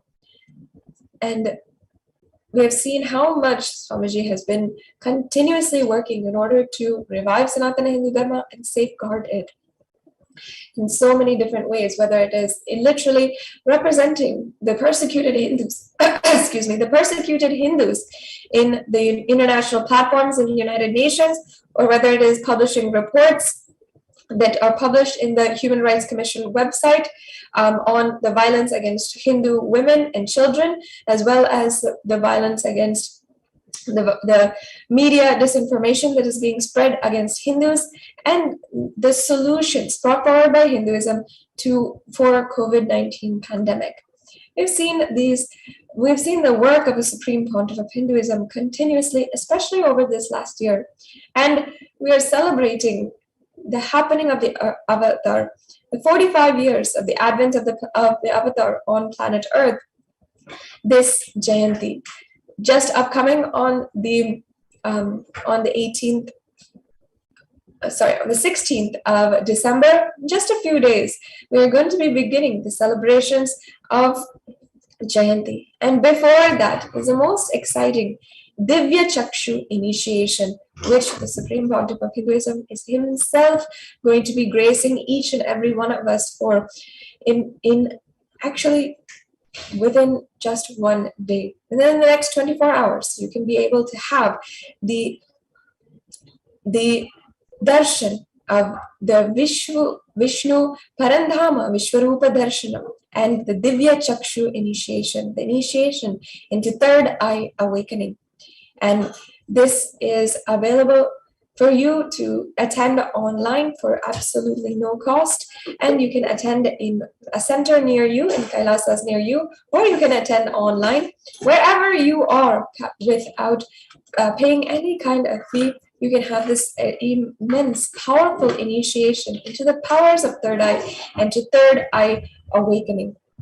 This is a huge doorway open for you into the spiritual realms, into a super conscious breakthrough, and into the year 2022, which you can start with having a strong spiritual foundation. So the festival of celebration is going to be beginning from just within 24 hours. We're going to be having the Divya Chakshu initiation, the programs, in order for us to prepare for this divine intervention into our lives will be starting in times which will be announced shortly. Please stay tuned to the Facebook page as well as the various different social media platforms, including Twitter, Facebook, Instagram, in order to stay tuned for the updates and be able to register for the program and be seated. Make sure that you are in a Zoom room for the live Nayana Diksha of the Supreme Pontiff of Hinduism, so that during the darshan, not only you can see him, but he can see you. And the initiation is that much more powerful. So with this, we'll now be concluding this segment in today's program, and we'll be entering into the next segment, where we'll be understanding a couple of the upcoming events, as well as the Jayanti celebrations and the sevas that you can offer out of your gratitude to Devi Parashakti. What I mean by the word KAILASA, listen intensely. Enlightenment ecosystem, literally enlightenment itself, in your own home, wherever you are. If you cannot come to KAILASA, it's okay. KAILASA can come to you. KAILASA coming to you is KAILASA.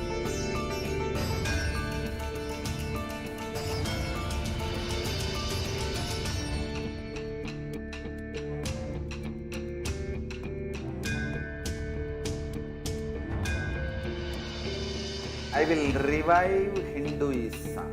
I am a Hindu revivalist, not by any revolution, but by evolution.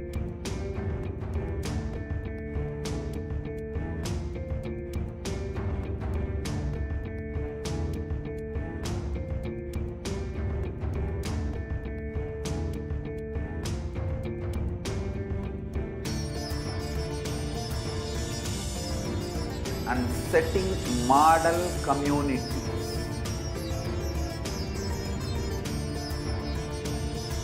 KAILASAs, enlightenment ecosystems, Sarvanya Peethas all over the world.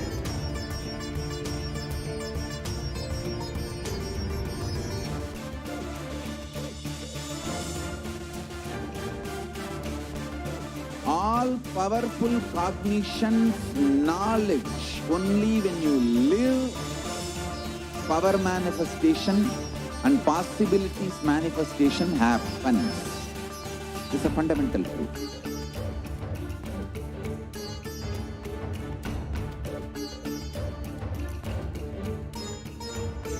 Hinduism cannot live exclusively as one sampradaya. No.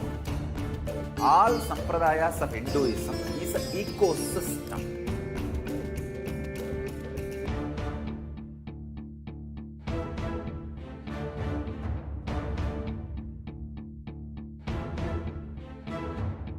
So don't keep quiet thinking that if one sampradaya is attacked, only that sampradaya is going to be affected. All of us are ecosystem.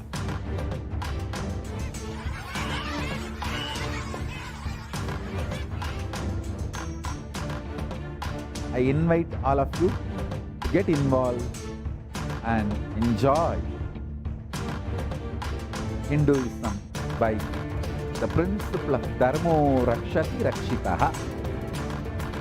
When you protect Dharma, Dharma protects you. We will make the whole planet flourish spiritually. The spiritual prosperity will happen to the whole planet. We all have to coexist together.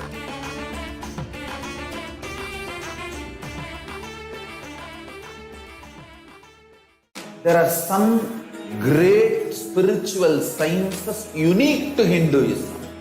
Subtle, otherworldly, but definitive sign. Manifesting the cosmic beings in Archavatara, deities in Nijavatara, living incarnations is possible. Understand? Kriya Pada of Vedas and Agamas elaborately explain the whole science of making the cosmic beings manifest in Archavatara, deities, and Nijavatara, living incarnations, both. During the Bhava Samadhi Darshan, literally those cosmic beings manifest through this body. Just like how they manifest in Archavatara, deity, they manifest in Nijavatara, Pratyakshavatara, and give you all the boons you ask, bless you. You see, each God is an independent intelligence to lead you to enlightenment. Each God is a bridge for you to achieve the Shivatva, the ultimate Shiva consciousness. Krishna is the bridge for you to achieve the Krishna consciousness. But the Shiva consciousness, Krishna consciousness, all consciousness is one and the same. Ultimate consciousness only. So that energy itself completely expresses. Just like Radhika, when I see my own sweetness in the mirror, I become eager to taste it. I find that the only way to relish the sweetness is through the constitution of Sri Radhika.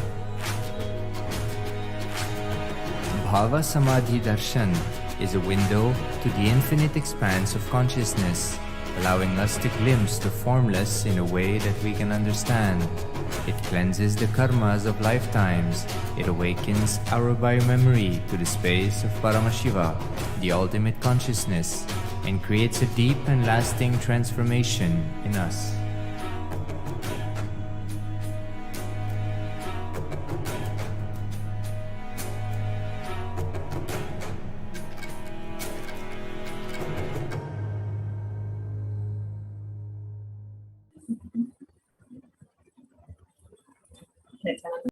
And welcome back, dear viewers, for our next session, where we share with you how we can connect and relate with the Devi Parashakti. What are the various offerings that we can do to her to experience her love, her devotion, her gratitude, express our love and devotion and our gratitude to Devi Parashakti, and to experience her grace, her blessings in our lives. So here we are going to see the various offerings that we can make to Devi Parashakti to experience that deep feeling connection with her.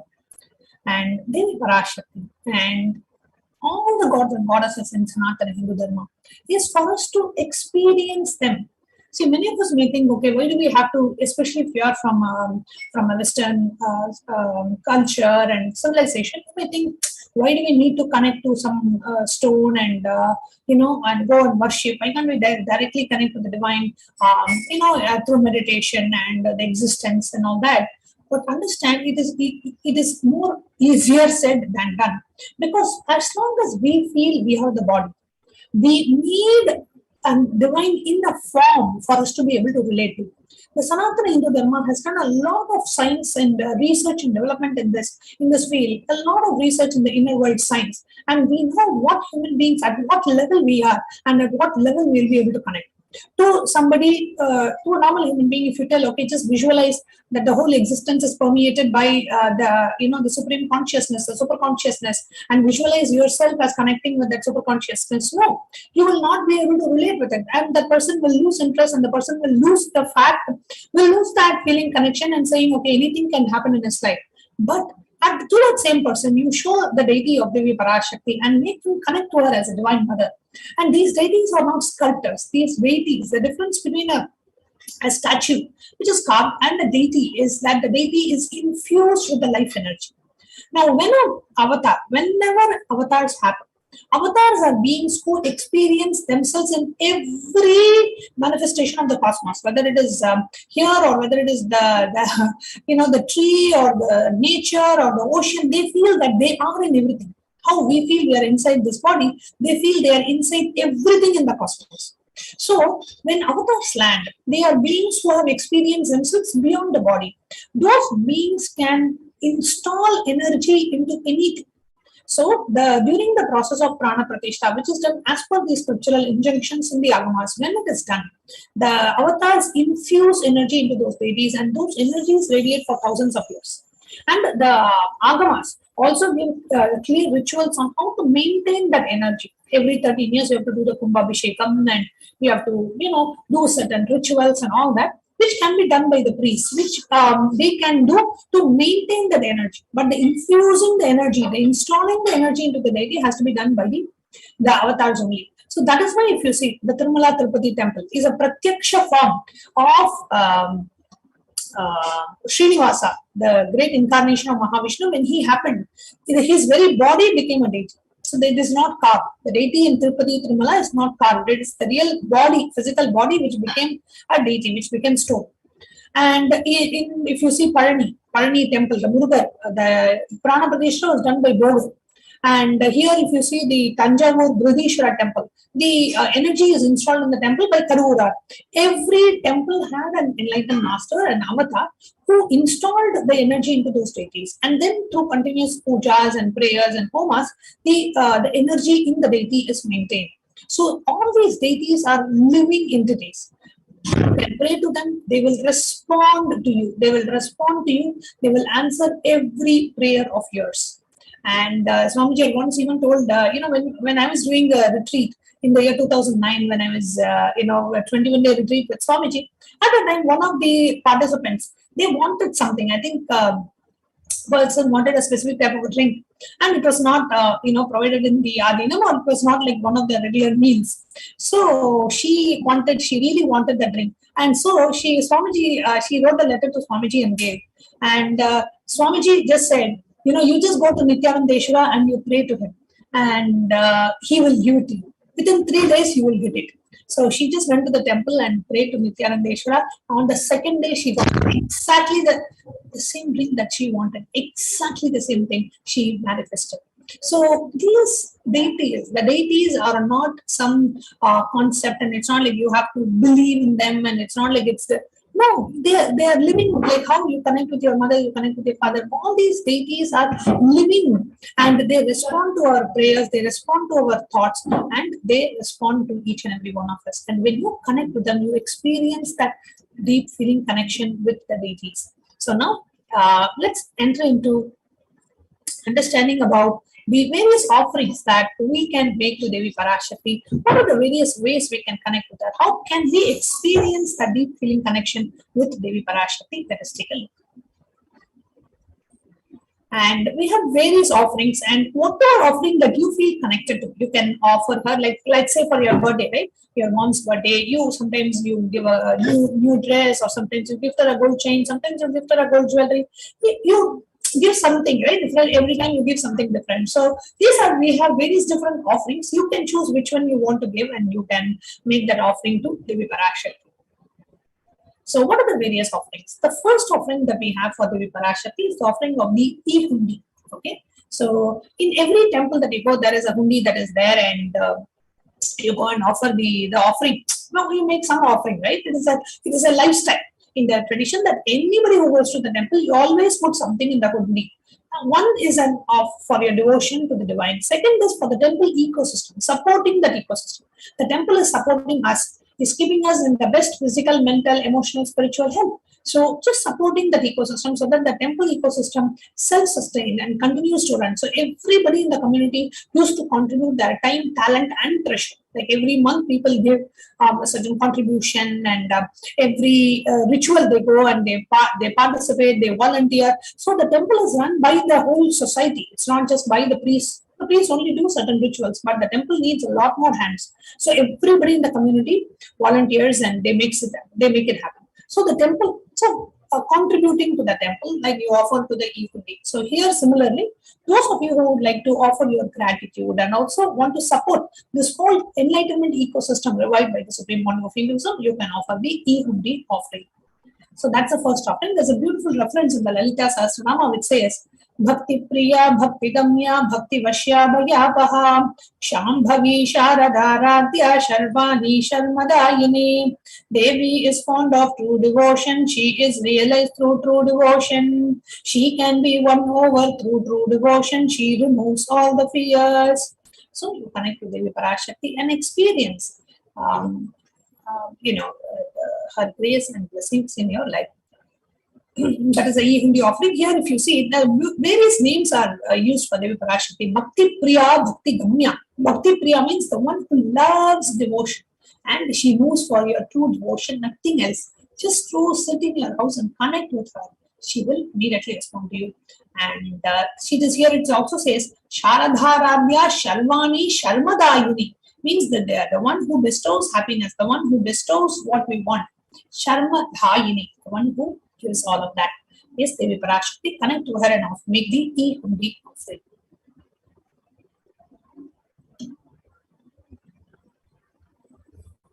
The next offering that we have for Devi Parashakti is the offering of the Sankalpa, the conscious resolution. Now, what is a conscious resolution and why the conscious resolution is important? Now, what is a conscious resolution? The Sankalpa. Now, the beautiful reference from the Soundarya Lady says, let the mantras I chant with the sacrifice in my soul become chanting of your name. Let all my movement become auspicious mudras. Let my travel become perambulations around thee. Let the act of eating and drinking become oblations to the Homa Yajna to thee. Let my act of sleeping become salutations to you.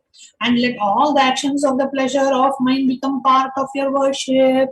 So, connecting with Devi Parashakti, receiving the blessings for both past and unasked, remembered and forgotten wishes to manifest the grace of Devi Parashakti. So, receiving her blessings and manifesting her grace is the Sankalpa offering, where you make a conscious decision. Here is where you manifest. This is the manifestation part, where you manifest what you want in your life consciously by just making a decision.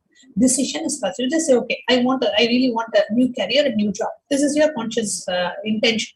You create an intention and you submit offer the Sankalpa and pray to Devi, saying, Devi, I am connecting to you. Let you reveal yourself to me and let you manifest through me. Let me get a very good job.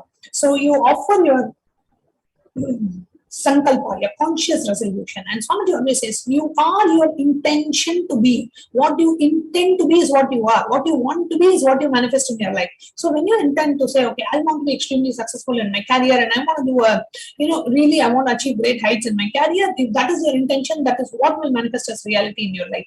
However, if the reality is not manifesting what you want, look back into your intention and see what was the real motive behind what you said or what you spoke or what you believed.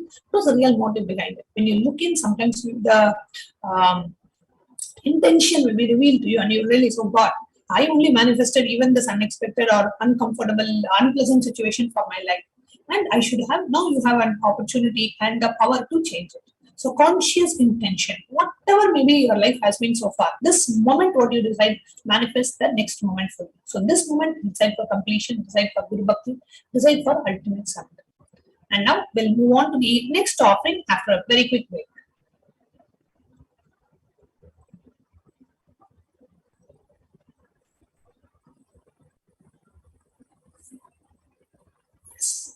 We'll take a very short break and we'll be right back with you and we'll be sharing with you the next offerings that we have for Devi Parashakti.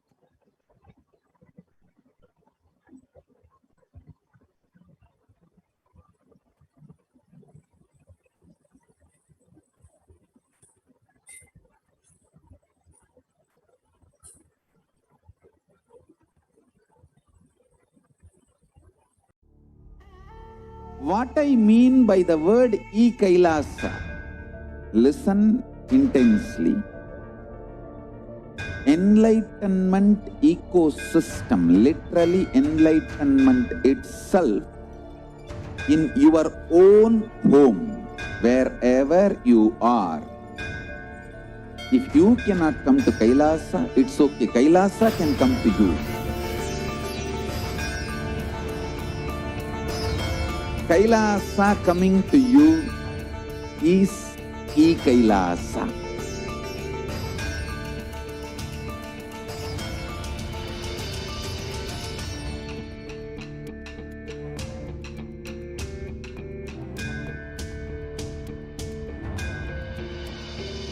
I will revive Hinduism. I am a Hindu revivalist, not by any revolution, but by evolution.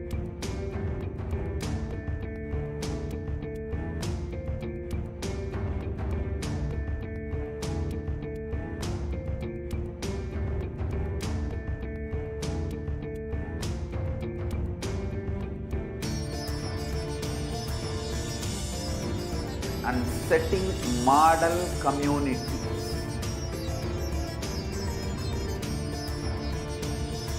KAILASA, Enlightenment ecosystems, Sarvanya Peethas all over the world.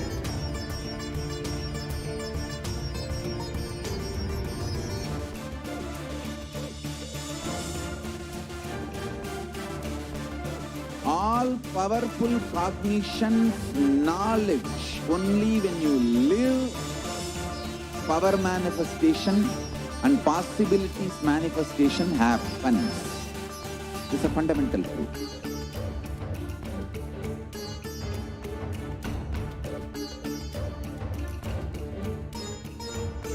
Hinduism cannot live exclusively as one sampradaya. No. All sampradayas of Hinduism is an ecosystem.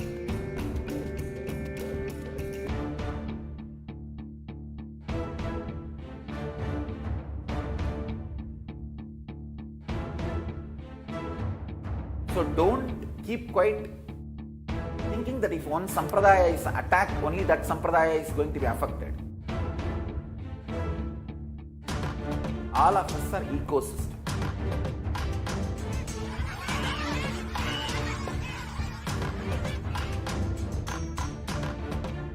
I invite all of you to get involved and enjoy Hinduism by the principle of Dharmo Rakshati Rakshitaha. When you protect Dharma, Dharma protects you. We will make the whole planet flourish spiritually. The spiritual prosperity will happen to the whole planet Earth. We all have to coexist together.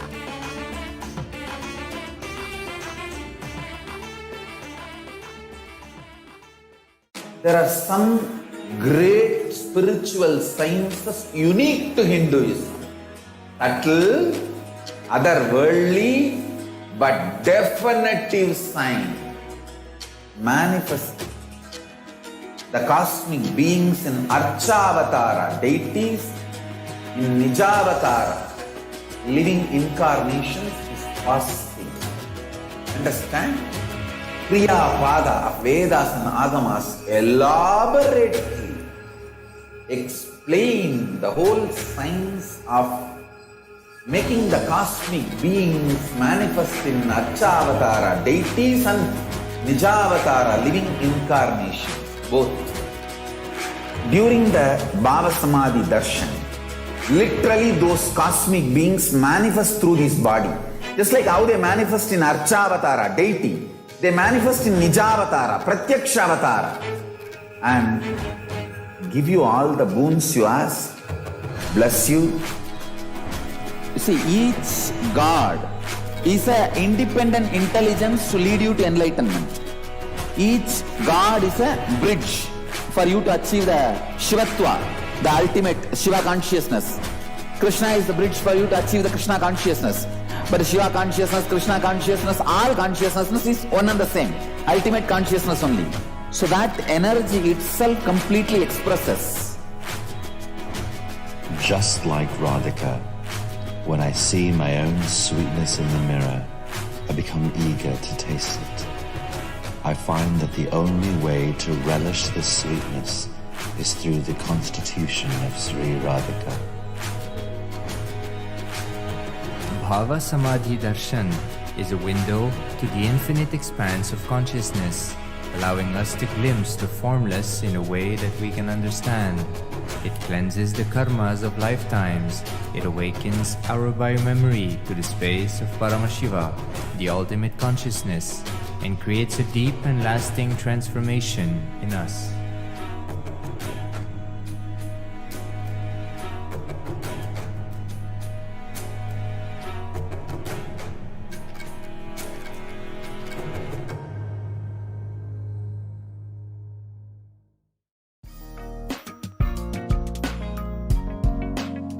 We get you help.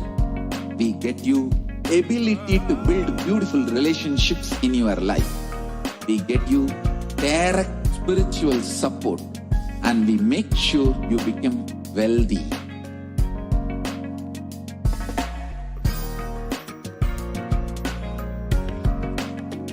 We won't stop giving you just good life. We will literally not stop till you live enlightened life. Manifesting the state of Paramashiva, space of Paramashiva, powers of Paramashiva, being of Paramashiva.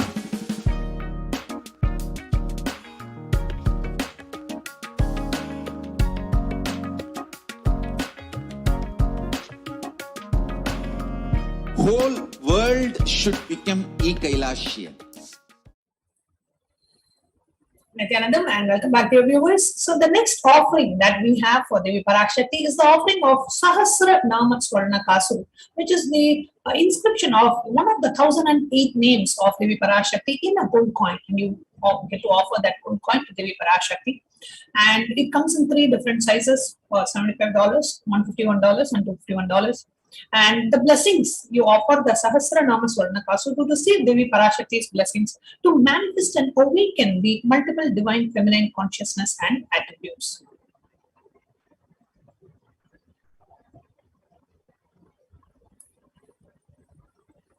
The next offering, so the Sahasra Nama Swarna Kasu is when you relate with her various divine attributes and qualities and her Ananta Kalyana Gunas, and connect to Devi Parashakti and wanting to manifest her various dimensions in our life. That is the offering of the Sahasra Nama Swarna Kasu. You can move on to the next slide. The next offering that we have for Devi Parashakti is the offering of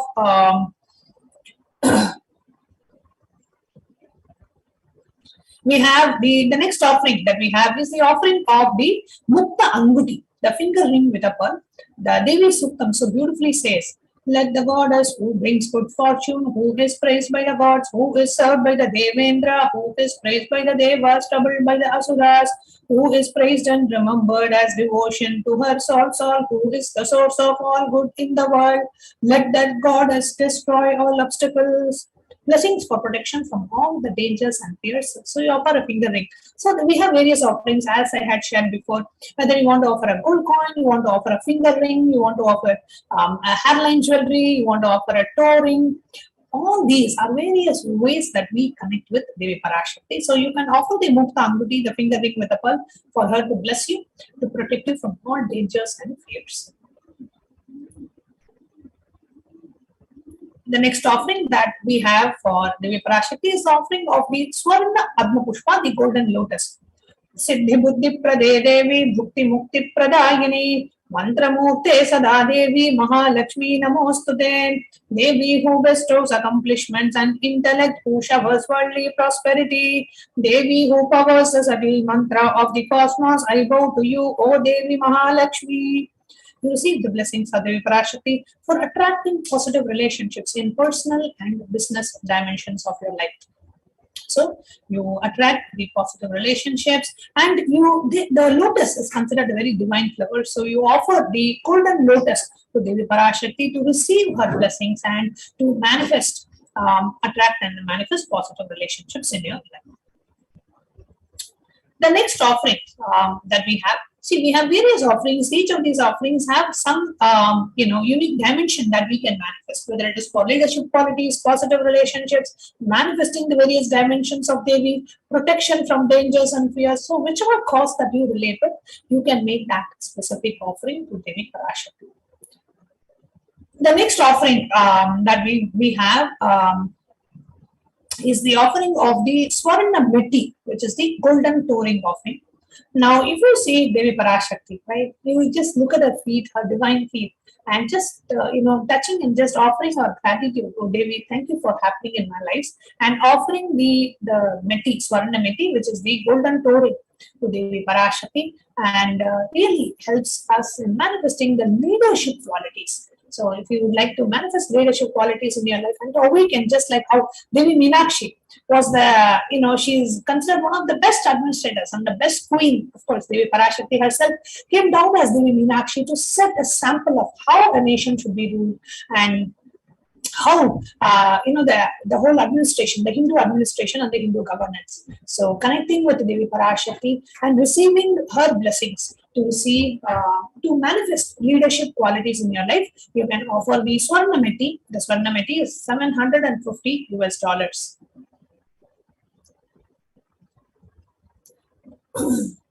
The reference for the Swarnamati from the Saundarya Lahari says, Lord Brahma, the creator of your, selects the dust from your feet and creates this world. The great Adisesha with his 1,000 heads somehow carries the dust of your feet with great effort, and the great Rudra takes it and powders it nice and uses it as a holy ash.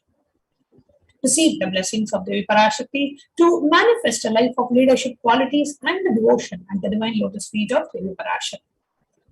The next offering that we have for Devi Parashakti is the offering of the Swarna Mantika, the golden hairline jewelry. The Swarna Mantika, we can move to the next.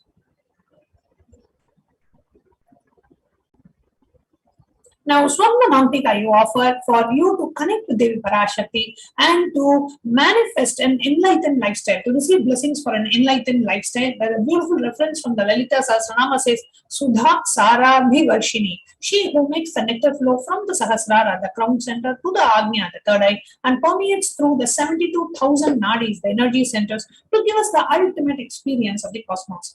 The blessings for an enlightened life, to connect to Devi Parashakti and offer the Swarna Mantika, which is the golden hairline jewelry, to manifest our grace and blessings in our lives. So, blessings for an enlightened lifestyle, you can offer the Swarna Mantika. The next offering that we have is the most sacred offering of Pratyaksha Parapuja, the offering of gratitude at the divine lotus feet of our beloved Swamiji. A beautiful reference from the Guru Ashtakam which says, Yesho me gatam dikshu dana pratapa jagat vastu sarvam kare yat prasadat manaschena lagnam gurorandri padme tatakim tatakim tatakim tatakim. My repute has travelled in all directions through my philanthropy and prowess. All the things of this world are in my hands as reward for my virtues. Yet if one's mind is not centered upon the lotus feet of the Guru, what then, what then, what then? Connecting with the Guru, offering our immense gratitude at the divine lotus feet of our beloved Guru for happening in our lives is the offering of the Pratyaksha Parapuja.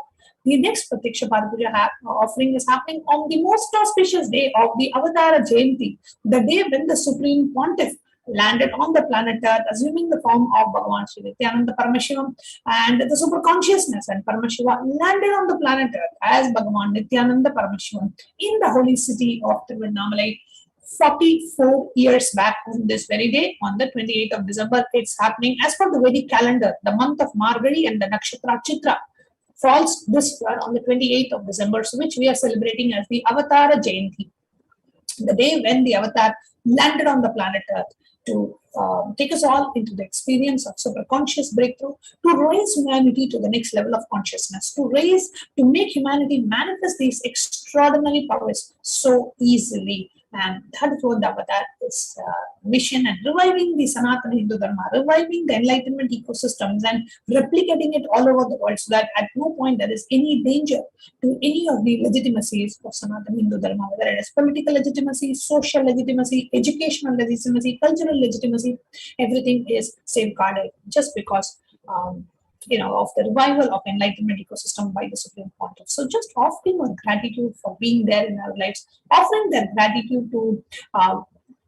for Swamiji to happen in our lives, giving us these initiations and the powerful clicks and cognitions, connecting with the Supreme Pontiff of Hinduism, and offering our gratitude to the Supreme Pontiff of Hinduism for manifesting in our lives. And I have a very beautiful an instant that I can share with all of you, how just because we have the Supreme Pontiff of Hinduism in our lives, the Swamiji in our lives, how Swamiji protects us from every single aspect, every single aspect. So there was this brahmachari in the Adinam, and every morning in the Adinam in Bidadi in Bangalore, we have a huge pond. It's called Vaidya Sarovar. It's a healing pond where we have a huge 21 feet Shivalinga in the center of the pond. The water goes on top of the Shivalinga and it falls on the Shivalinga as an Abhishekam. And the whole pond is filled with that Abhishekam water. So it's very, very, and the whole Shivalinga is made out of Navapashana, means made out of 1008 herbs and 9 poisons which have a medicinal value in a specific concoction in the presence of the avatar. In the presence of a master only, this concoction can even be made. Otherwise, it will not become the right consistency and the right product. So the whole linga is made out of Navapashana. So the water flows like from outside on top of the Shivalinga, touches the Shivalinga and falls down into the pond. So anybody who takes a dip in the pond gets completely healed. So one day, all the monastic members, we were supposed to have a specific initiation or some special day that way. So all of us were inside the pond, and Swamiji was also there giving us the initiation. And at that time, Swamiji had a stick in his hand, like a healing stick Swamiji used to carry at the time. And something happened. So that healing stick fell from Swamiji's hand. It hit the brahmachari on the head. And the brahmachari started bleeding in the head. Okay. And it was very uneasy. Immediately he was taken to the dispensary that we have in the monastery. And he was given the first aid. Everything got over. There is nothing. So then... that same day, actually, Swamiji told that brahmachari that why don't you go check out your nadi? See, nothing happens casually around the master. So Swamiji said, why don't you go and check out the nadi? Your nadi reading means your palm leaf reading, where it talks about his past, present, future, like that. Why don't you go and check out your nadi? So this person went for the nadi reading, and the person who was reading this nadi looked at, basically you'll have to tell some basic details, and then they will be able to take out the exact the Akashic readings for you. So he went and he told this, I think they asked you for the time of birth or date of birth, what were details, very basic details he gave, so that they can,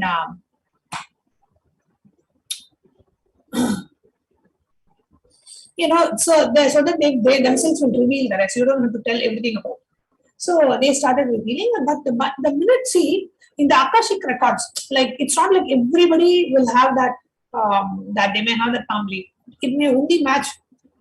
For some people, they will say, no, we are not able to read it for you.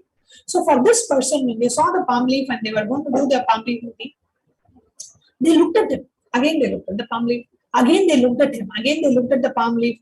And then the person, brahmachari, didn't know what was happening. He said, what are you looking at? He said, according to your nadi, you should have been dead 2 days back. How come you are still alive? That was exactly the day when the healing stick from Swamiji's hand fell on this person's head and that person started bleeding. That was supposed to be that was the time of his death. He was supposed to have died on that day. But Swamiji completely removed that karma and gave him a new lease of life. Just with just one drop of blood that probably came out of his skin. Other than that, nothing else, right? So in the nadi, it was actually told that he was supposed to have died 2 days back. How come you are still here? And then he told about Swamiji and Swamiji's blessings and healings and all. But understand how much suffering Swamiji removes from each and every one of our lives. How much Swamiji attends to each and every one of us. How much Swamiji removes the suffering of each and every one of us. And I had a very personal experience that I can share as well. This was in the year 2016. And I had traveled to Trinidad to find a location for the December Inner Awakening program in Trinidad in the year 2016. So I went there and I was there for maybe 3 weeks or something like that. 2 weeks into my stay in Trinidad, one morning I woke up and I just couldn't move. My back was, paining so badly, I just couldn't move. I could just lie down flat. I can't sit or I can't stand or I can't walk. My back was hurting so badly. So then immediately the emergency doctor came and he gave me a painkiller and he said, you have to be rushed to the hospital. They have to do an MRI and scan and all that. So then I was taken to the hospital there and they did some basic tests and they said, that looks like there is a slip disc and you will have to be, we can give an epidural and we can do the surgery. And there's a slip disc, that's why you're having this issue. And then I somehow passed the message to Swamiji. Swamiji said, no need for any treatment or surgery there. Come back to India and then we will see it there. So after a few days, we arranged for the travel back to India and as soon as I came to the Adinam, I was suffering from this back pain for 2 weeks now. Right? As soon as I came back to the Adinam, Swamiji, we had an Inner Awakening program that day and the classes were going on. In the night, we had Swamiji's session. So at that time, I was literally limping and going towards the stage. Swamiji saw me and he asked, you know what happened? I said, like, you know, Swamiji knew. He said he actually called me and he just moved his hand 3 times, just like this in the air. Swamiji just moved his hand 3 times and he said, you'll be healed. And then I'm turning back and I'm still like limping, you know.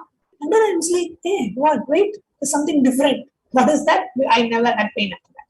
And as soon as Swamiji just moved his hand, the pain just completely disappeared. I didn't have any pain. I could just walk straight and I could just come out of the stage where Swamiji was. So, you know, what would have been, I had spoken to the best orthopedics and everyone I had spoken. And at the time, they had only told that, you know, you have to take bed rest for like 1 month and nothing can be done and you just have to give it some rest and there is no procedure that can really help you. We can try doing a surgery, but I don't know how it will help.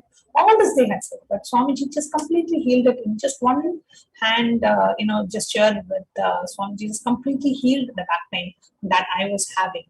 So many, this is just one of the millions of examples each and every one of us have with Swamiji. Remembering all the powerful cognitions, remembering all the powerful moments, and just offering our gratitude to the Supreme Pontiff of Hinduism and receiving his blessings on the most auspicious day of Avatara Dinotsava, the day when superconsciousness landed in the human body to bless us all. So you can register for the Pratyaksha Pada Puja. It is only a $1,008 offering, and you can go ahead and register for the Pratyaksha Pada Puja by visiting the website www.kailasamail.com/save us. And as we continue to the next segment, we have a very interesting announcement coming up, especially about tomorrow's program. Tomorrow at the same time, we have a very special program. So we'll be coming right back to you after a very short break, sharing with you about the various offerings and also about the special event that is happening tomorrow after a very quick break.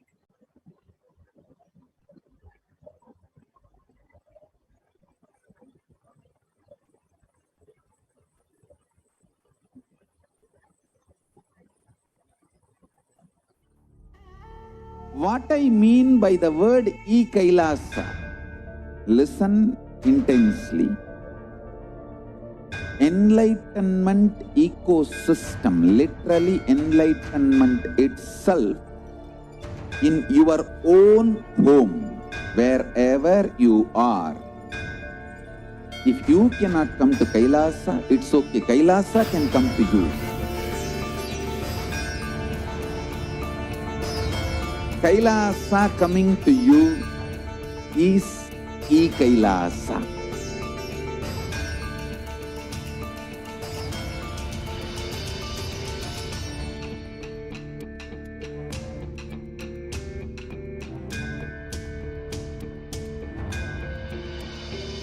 I will revive Hinduism. I am a Hindu revivalist, not by any revolution, but by evolution.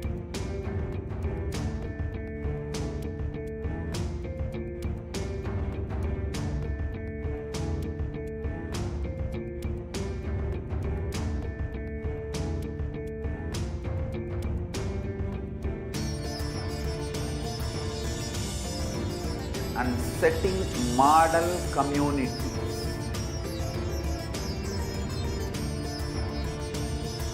Kailasas, enlightenment ecosystems, Sarvanya Pitas all over the world.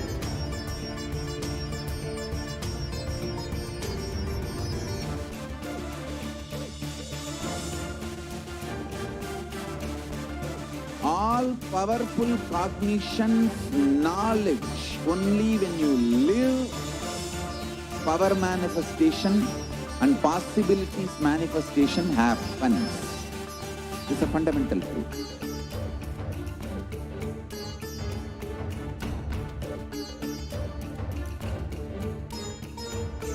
Hinduism cannot live exclusively as one sampradaya. No. All sampradayas of Hinduism is an ecosystem.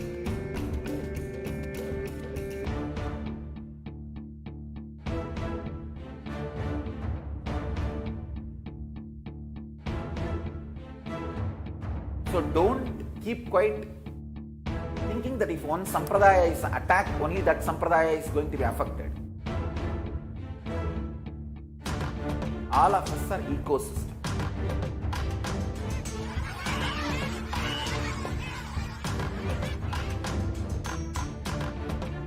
I invite all of you to get involved and enjoy Hinduism by the principle of Dharmo Rakshati Rakshitaha. When you protect Dharma, Dharma protects you. We will make the whole planet flourish spiritually. The spiritual prosperity will happen to the whole planet Earth. We all have to coexist together.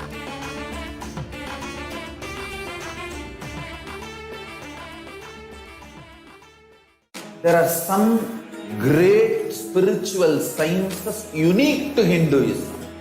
Subtle, otherworldly, but definitive sign. Manifesting the cosmic beings in Archavatara, deities in Nijavatara, living incarnations is possible. Understand? Kriya Pada of Vedas and Agamas elaborately explain the whole science of making the cosmic beings manifest in Archavatara, deities and Nijavatara, living incarnations, both. During the Bhava Samadhi Darshan, literally those cosmic beings manifest through this body. Just like how they manifest in Archavatara, deity, they manifest in Nijavatara, Pratyakshavatara, and give you all the boons you ask, bless you. You see, each God is an independent intelligence to lead you to enlightenment. Each God is a bridge for you to achieve the Shivatva, the ultimate Shiva consciousness. Krishna is the bridge for you to achieve the Krishna consciousness. But Shiva consciousness, Krishna consciousness, all consciousness is one and the same. Ultimate consciousness only. So that energy itself completely expresses. Just like Radhika, when I see my own sweetness in the mirror, I become eager to taste it. I find that the only way to relish this sweetness is through the constitution of Sri Radhika. Bhava Samadhi Darshan is a window to the infinite expanse of consciousness, allowing us to glimpse the formless in a way that we can understand. It cleanses the karmas of lifetimes. It awakens our biomemory to the space of Paramashiva, the ultimate consciousness, and creates a deep and lasting transformation in us.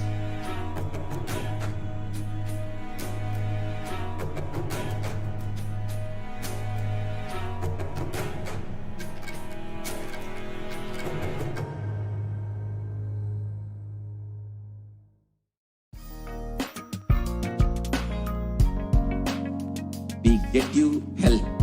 We get you ability to build beautiful relationships in your life. We get you direct spiritual support, and we make sure you become wealthy.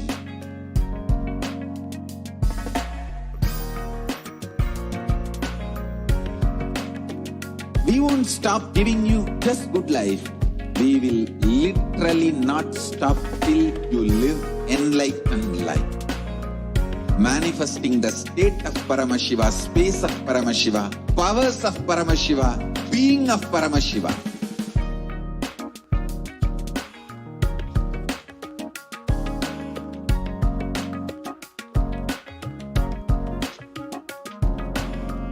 Whole world should become KAILASA.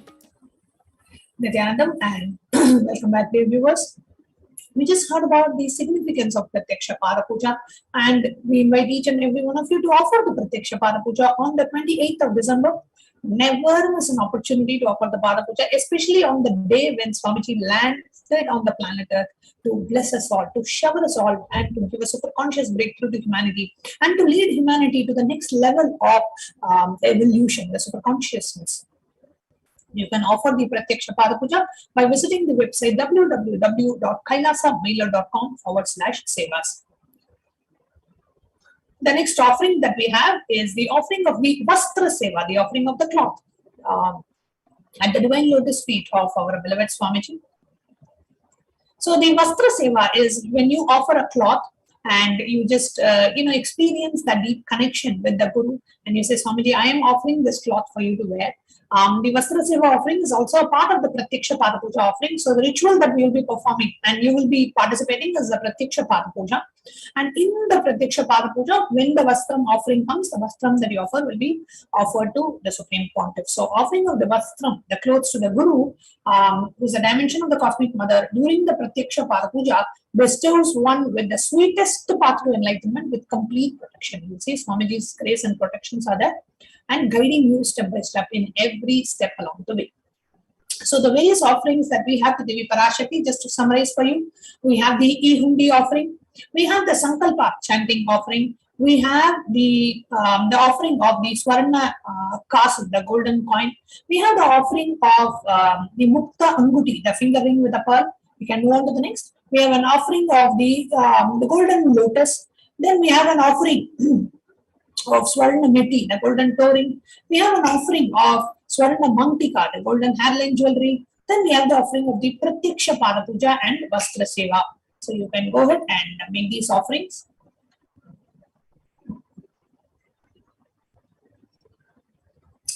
And if you go to the website, our website, www.kailasamailer.com/sevas, where you can go ahead and scroll down the page. You will see the Nithyanandotsavam, which means that 21-day Avatar Day celebrations banner on the top. Scroll down and click on Devi Parashakti Bhava Samadhi Darshan. Now, if you come to Devi Parashakti Bhava Samadhi Darshan, here is a website, www.kailasamailer.com/sevas, which is KAILASA kailasamailer.com/SEVAS. So as you scroll down, you will see Devi Parashakti Bhava Samadhi Darshan donation. It has 3 steps. Let me explain what those 3 steps are for you. First step is an offering of an intention.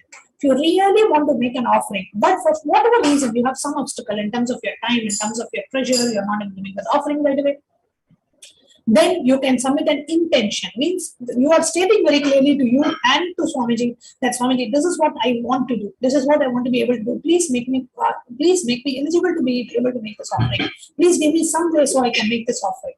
So let your whole being just connect with Swamiji and intensely pray for offering the Pratyaksha Pada Puja and Swamiji's Jayanti Day. That is the step 1. Step 2 is the registration form, the Sevas registration form.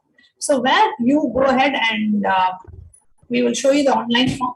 When you click on the link which says make offering here, it takes you to a new page where it shows you the Devi Parashakti Bhava Samadhi Darshan donations. And below that you will see a Seva box. And right next to that you will see a drop down. A drop down with a list of various offerings that we can make to Devi Parashakti, the various Sevas that we can do. You can choose any of the Sevas to be able to offer to Devi Parashakti, and let's say you choose the Pratyaksha Pada Puja, okay, and you click on add to cart.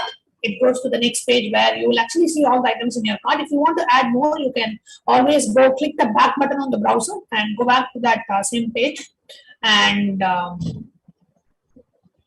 add more offerings. Like if you want to do a Pratyaksha Pada Puja and Sankalpa, but you just want to do the payment once, you can always click the back browser, come back and choose 2 or more offerings as well.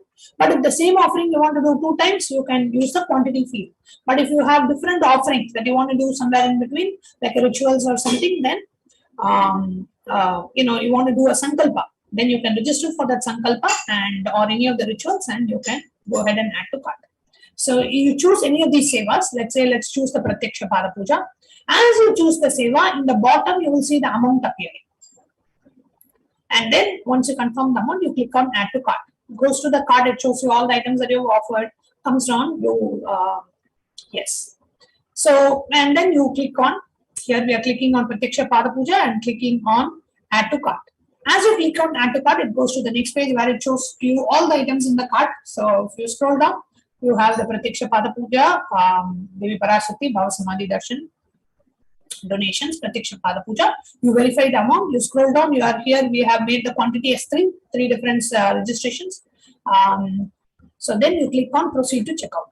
Now, as you click on proceed to checkout, you will see details where you can enter your billing details, you can enter your credit card information, you can enter your, all the details that we need. You scroll down, you click on I have read and agree to the website terms and conditions. On the right side bottom, you click on place order. So it goes ahead and places the